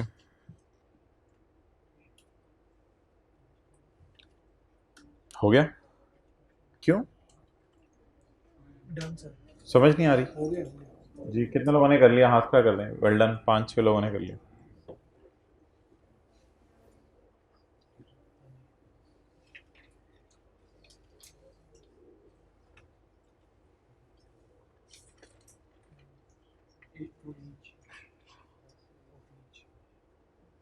okay, Nava power limited is preparing its financial statements for the year ended 30 June 2017। Following issues are under consideration. ये चीजें डिस्कस हो रही थी।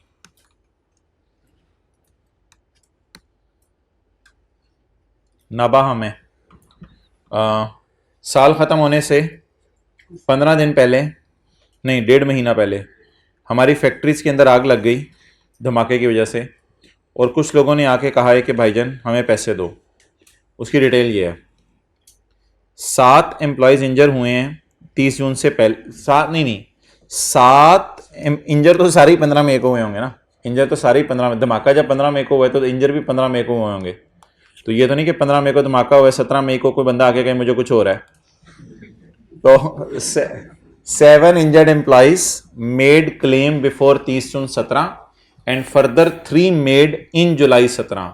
मैंने कहा था डेट्स को इग्नोर करें, ये हमारा स्टैंडर्ड है IS 10, इसलिए फिलहाल ये मत देखें कब कितने कौन आए, साल से पहले आए या बाद में आए, इसको जरा साइड पर रखते हैं, इन चक्रों को जरा छोड़ें। कितने लोग आ गए हैं भाईजान? 10 लोग आके क्या कह रहे हैं भाईजान कि हम इंजर हो गए हैं। हम क्या हो गए हैं? इंजर हो गए हैं। अकॉर्डिंग टू द लॉयर, हमने लॉयर को फोन किया, यार बंदे आ गए हैं जो डर था और वो इंजर भी हुए हुए हैं और अपने जख्मों को साथ लेके आए हैं, तो हम उनके जख्मों पे मरहम भी नहीं लगा पा रहे, क्या करें? लॉयर का ख्याल है कि NPL, तुम ये प्रोबेबिलिटी के तुम्हारा जुर्म हो इसका चांस 80% है, ये प्रोबेबिलिटी के तुम्हारा जुर्म निकले इसका चांस 80% है, ये प्रोबेबिलिटी के तुम्हारा जुर्म निकले इसका चांस 80% है। 80% चांस है कि तुम लायबल हो जाओ। बता दें हाई चांस है केस हारने का या लो? तो इस डब्बे को, सफ़े को नहीं भूलना, ये तो हमारा मेन सफ़े पे 224, तो it means we are feeling liable. Provision book होगी? ओके, प्रोविजन बुक होगी, प्रोविजन बुक होगी। If NPL is found negligent, और जब तुम नेग्लिजेंट हो जाओगे तो तुम्हें हर एक को कितने मिलियन देने पड़ेंगे? 1 मिलियन। इस 1 मिलियन को पे 80% नहीं लगाना, ये 1 मिलियन पता है क्या है? ये 1 मिलियन है कि 80% चांस है तुम केस हार जाओगे, और अगर हार गए तो फिर हर एक को कितने देने पड़ेंगे? 1-1 मिलियन। तो बनाएं जी, इधर कौन हो गया? एनपीएल। इधर कौन हो गए? एम्प्लॉइज। एम्प्लॉइज नहीं, अभी सबर, अभी सबर जी मोहतरम। बता दें कि इधर नहीं, अभी क्या जल्दी है आपको, क्या जल्दी है? 10 बंदे into 1 million is equal to 10 million. 10 million की entry, expense debit, provision credit 10 की।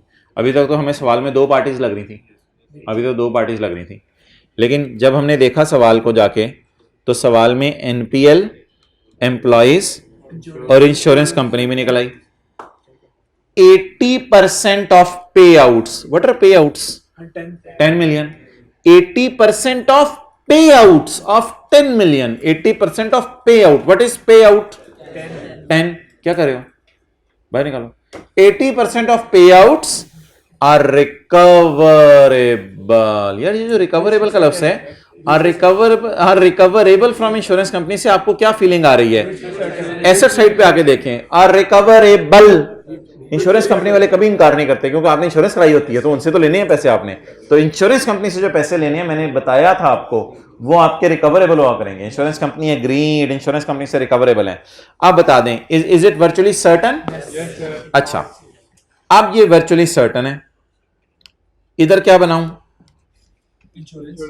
जिससे हमने पैसे रीइंबर्स कराने जाना है, ये अम्मी की तरह कोई चीज है, इंश्योरेंस कंपनी। इधर से हमें क्या होने? इनफ्लो। कितना? 10 into 80% is equal to 8।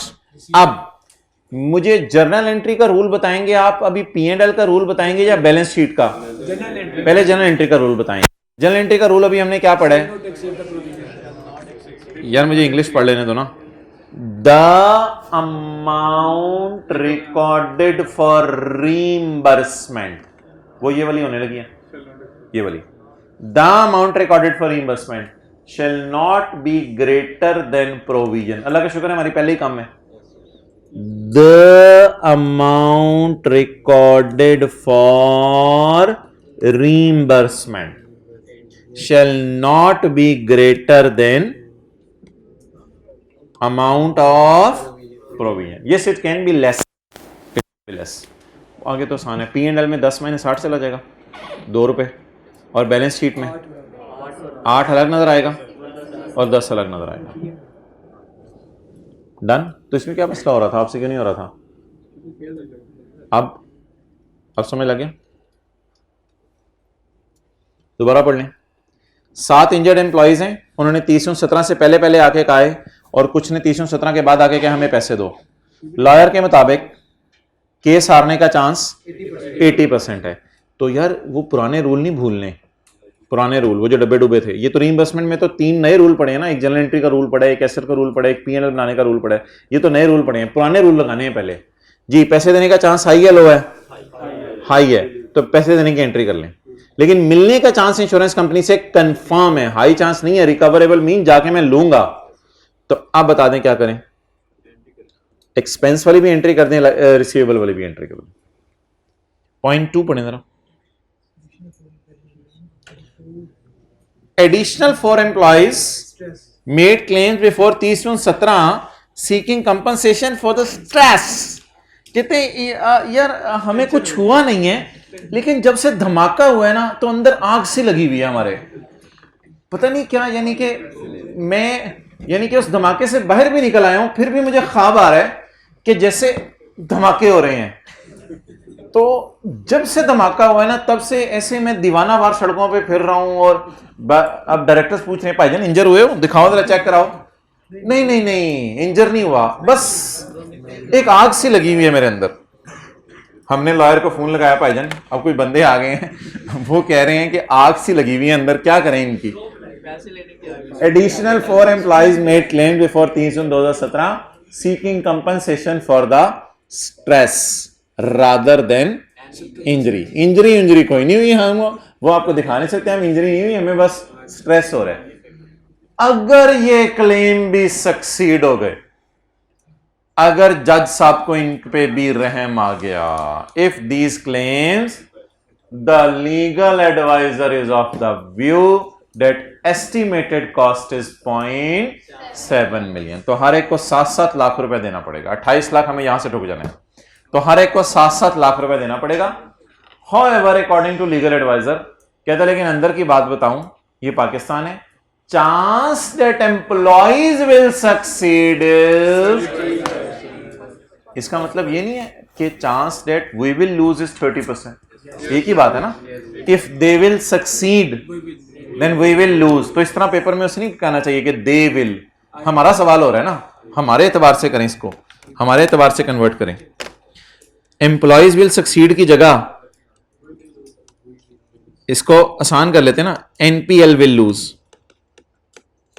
English ना आसान कर लिया करें पेपर में, एनपीएल विल लूज, समझ आए थे, आसान करिए। अच्छा जी, however according to legal adviser के मुताबिक estimated average cost that these, sorry मैं किधर नहीं, however according to legal adviser the chance that these कहां से हो गया, the chance that NPL will is, लें जी, हमारे हारने का चांस सिर्फ 30% है। अब बता दें जी, हमारे हारने का चांस सिर्फ 30% है। अब बता दें जी, अगर हमारे हारने का चांस 30% है तो क्या पॉसिबल ऑब्लिगेशन है या प्रोबेबल?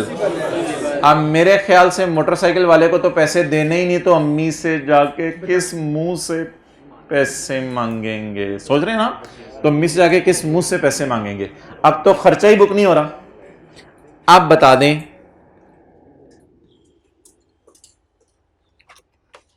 अब कहानी तो सारी यही रहेगी, लेकिन पिछली कहानी में यहां प्रोबेबल था और यहां वर्चुअली, इस कहानी में यहां पॉसिबल है। अगर पॉसिबल है तो means expense debit provision credit, rather it will be disclosed as a contingent liability giving brief nature of event and estimate of financial effect। भूल गया बात है ना, giving brief nature of event and estimate of financial effect. यार अब insurance company की journal entry कितने से करें? इंश्योरेंस कंपनी की जर्नल एंट्री की तुक्की नहीं बनती ना, क्योंकि एक जर्नल एंट्री के लिए रूल है, हमने पढ़ा हुआ, द रीइंबर्समेंट और receivable shall not exceed the amount of। अब इंश्योरेंस कंपनी का चीफ कह भी दे कि तूने 80% मैं तुझे दे दूंगी, तो हम कहें अभी हमने अगले को ही नहीं देने, तो पता तो तू हमें दे देगी, तो क्या करेंगे हम उसका? तो इसलिए अगर इंश्योरेंस कंपनी कह भी रही है कि मैंने 80% पैसे, भाई जनेते से ये कर लो, अगर इंश्योरेंस कंपनी कह भी रही है कि 80% पैसे जो है वो मैंने आपको दे देने हैं, तो मैंने तो लाइबिलिटी वाली एंट्री बुक नहीं की। अगर कोई दीवाना मस्ताना, अकल का दीवाना वर्चुअली सर्टन समझकर, मैं मान रहा हूं वर्चुअली सर्टन है, वर्चुअली सर्टन समझकर इसकी एंट्री कर भी देगा, तो ऐसी सूरत में उसे स्टैंडर्ड लेके गया होगा, स्टैंडर्ड से ये लाइन निकल के चपेट मारेगी और वो एंट्री सही कर लेगा। The amount recorded for receivable, इसको रिसीवेबल लिखें क्योंकि घर में समझ नहीं आएगा, पहला दिन है ना आज। The amount recorded for receivable shall not be greater than amount of provision. Why I cannot book receivable? Though it is recoverable, though it is virtually certain, but I will not book it. Why? No provision. So no journal entry. इधर भी हालांकि virtually certain है, लिखें इधर virtually certain. यार virtually certain पे है ना, तो वैसे तो वर्चुअली सर्टन के लफ्ज़ है ना रिकवरेबल का मतलब, वो सही आप बात कर रहे हो, लेकिन ये एंट्री अल्लाह का शुक्र हम करेंगे नहीं किसी भी सूरत में पेपर में।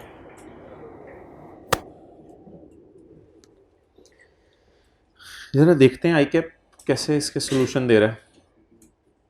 दोनों का पढ़ लें सोल्यूशन, बस फिर खत्म करें। दोनों का सोल्यूशन जरा पढ़ लेते हैं, कैसे दे रहा है ICAP सोल्यूशन। एक तो वो पुरानी वाली बातें लिखनी है ना, पास्ट इवेंट, प्रोबेबल आउटफ्लो और outflow of economic benefits is reliably estimate. तो वो 3 बातें तो प्रोविजन की लिखनी है ना, वो जो पहले पढ़ी हुई हैं, और फिर इन्वेस्टमेंट वाले जो 2 पैराज आज नए पढ़े हैं वो भी। तो पहले का जवाब देख लें पहले। As on 30/17 NPL should record a provision of 10 injured employees because the reporting date there is present obligation. Reporting date का मतलब है balance sheet date. There is a present obligation in respect of a past event. Past event क्या है? NPL's lawyer estimate debt, अब reliable estimate लग रहा है यार। ये बातें, ये पैरा अगर आपको समझ नहीं आ रहा ना और भूल गया हुआ है, तो ये पैरा मैंने आपको कहा था कि इस पैरे में ना ये लाइनें लिख के आनी है, present obligation due to past event, probable outflow और रिलायबल एस्टिमेट। तो ये 2-3 बातें वो लिखने लगे। उसके बाद हम किसकी बात करेंगे? रीइंबर्समेंट की। तो रीइंबर्समेंट की बात इंशाल्लाह बाद में करेंगे, पहले जो पुरानी अंग्रेजी है वो तो हम ठोक दें इधर। As on 30/17 NPL should record a liability of 10 employees because at balance sheet date there is a present obligation in respect of past event. Injuries suffered from explosion occurred before year end. NPL's lawyer estimate that probability being negligent is 80%, which is considered as probable. 80% means probable. Therefore, a provision should be made for a total payout of 10 million. Therefore, इधर 10 million मिटा दिया मैंने। Therefore, a provision should be made for 10 million. ये वाली side discuss होगी। इस side पे आपने वर्चुअली सर्टन वाली को डिस्कस करने, जनरल एंट्री वाली बात को भी डिस्कस करने, बैलेंस शीट वाली बात को भी डिस्कस करने, P&L वाली बात को भी डिस्कस करने। इस साइड पे अब वो रीइंबर्समेंट वाली सारी बातें डिस्कस होंगी। हो सकता है कि अपने सोल्यूशन में कम चीजें लिखी हों। According to terms of insurance policy 80% of cost is recoverable from insurance company, so it is virtually certain. क्योंकि रिकवरेबल का लफ्ज था, इससे मैंने डिराइव किया कि रिकवरेबल का मतलब होता है virtually certain. According to IAS 37, NPL should record a separate asset of 8 million. Balance sheet वाली बात होगी।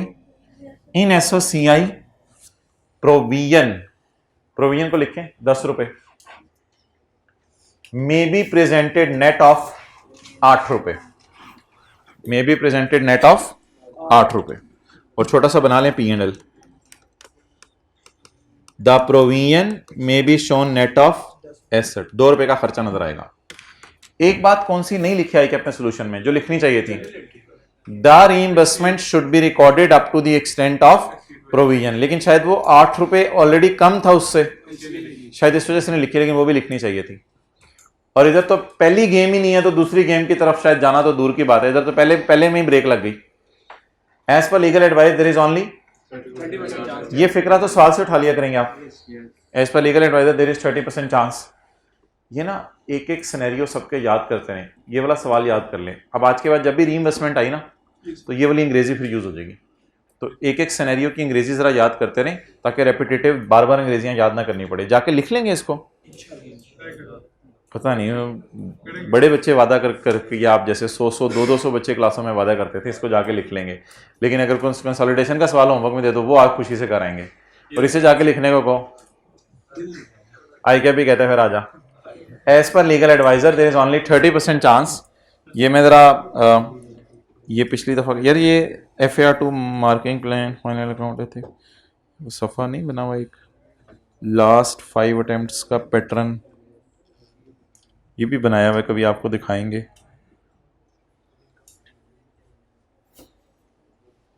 IAS 1037 17 number, 19 number, 7, 8 number, 15 number.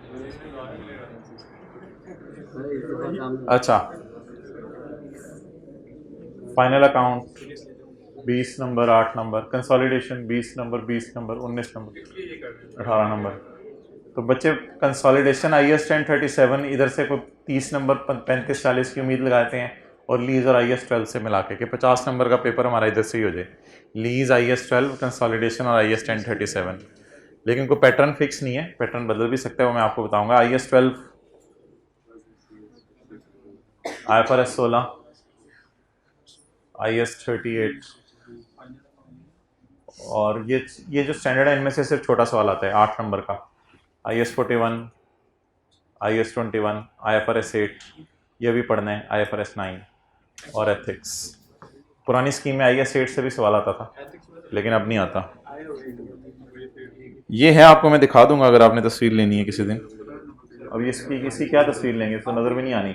MCQs है ना ऊपर, इसलिए इसको छोड़ो परे। MCQs के अलावा अगर आप देख लें तो इस तरह बनेगी कोई तस्वीर। क्या हुआ? अच्छा, अब अगली अटेम्प्ट का भी बना लें। हमारी दफ़ा क्या आना है? अच्छा, वो अगली दफ़ा वालों को इंशाल्लाह।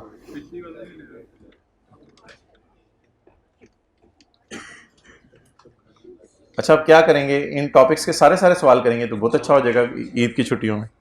अच्छा, ये दूसरे वाले का पढ़ लें।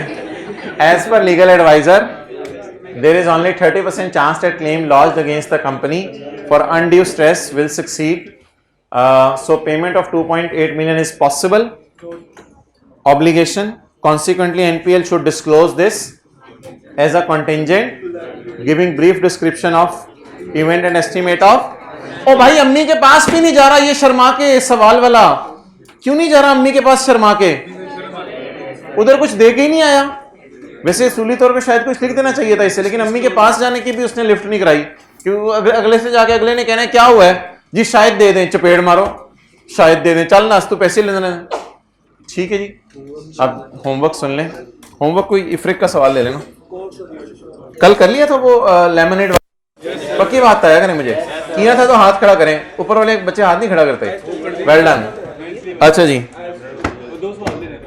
2 सवाल मैंने आपको होमवर्क में देने हैं।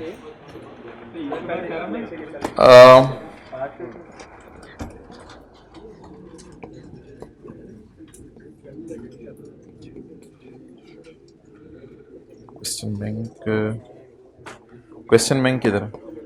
एंड पे।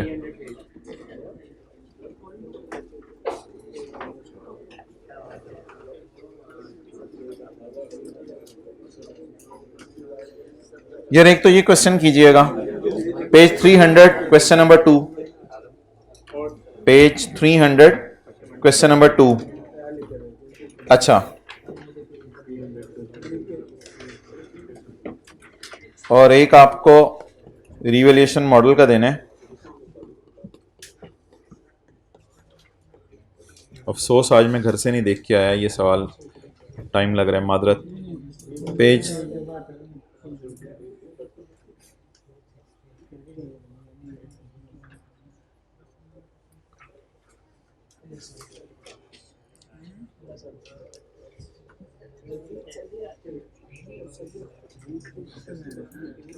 इधर है कोई सवाल? इधर पर है? ये वाले हो गए हैं सारे? नहीं है?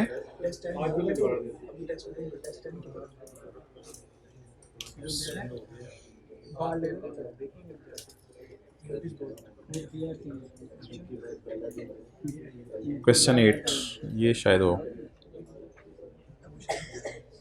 पॉज करो यार, करना है। पेज 263 क्वेश्चन 8 ये मस्ट करना है। Page 263 question 8। ठीक है जी, कल इंशाल्लाह फिर 2 दफ़ा मिलते हैं। ओके, 3:15 ही होगा।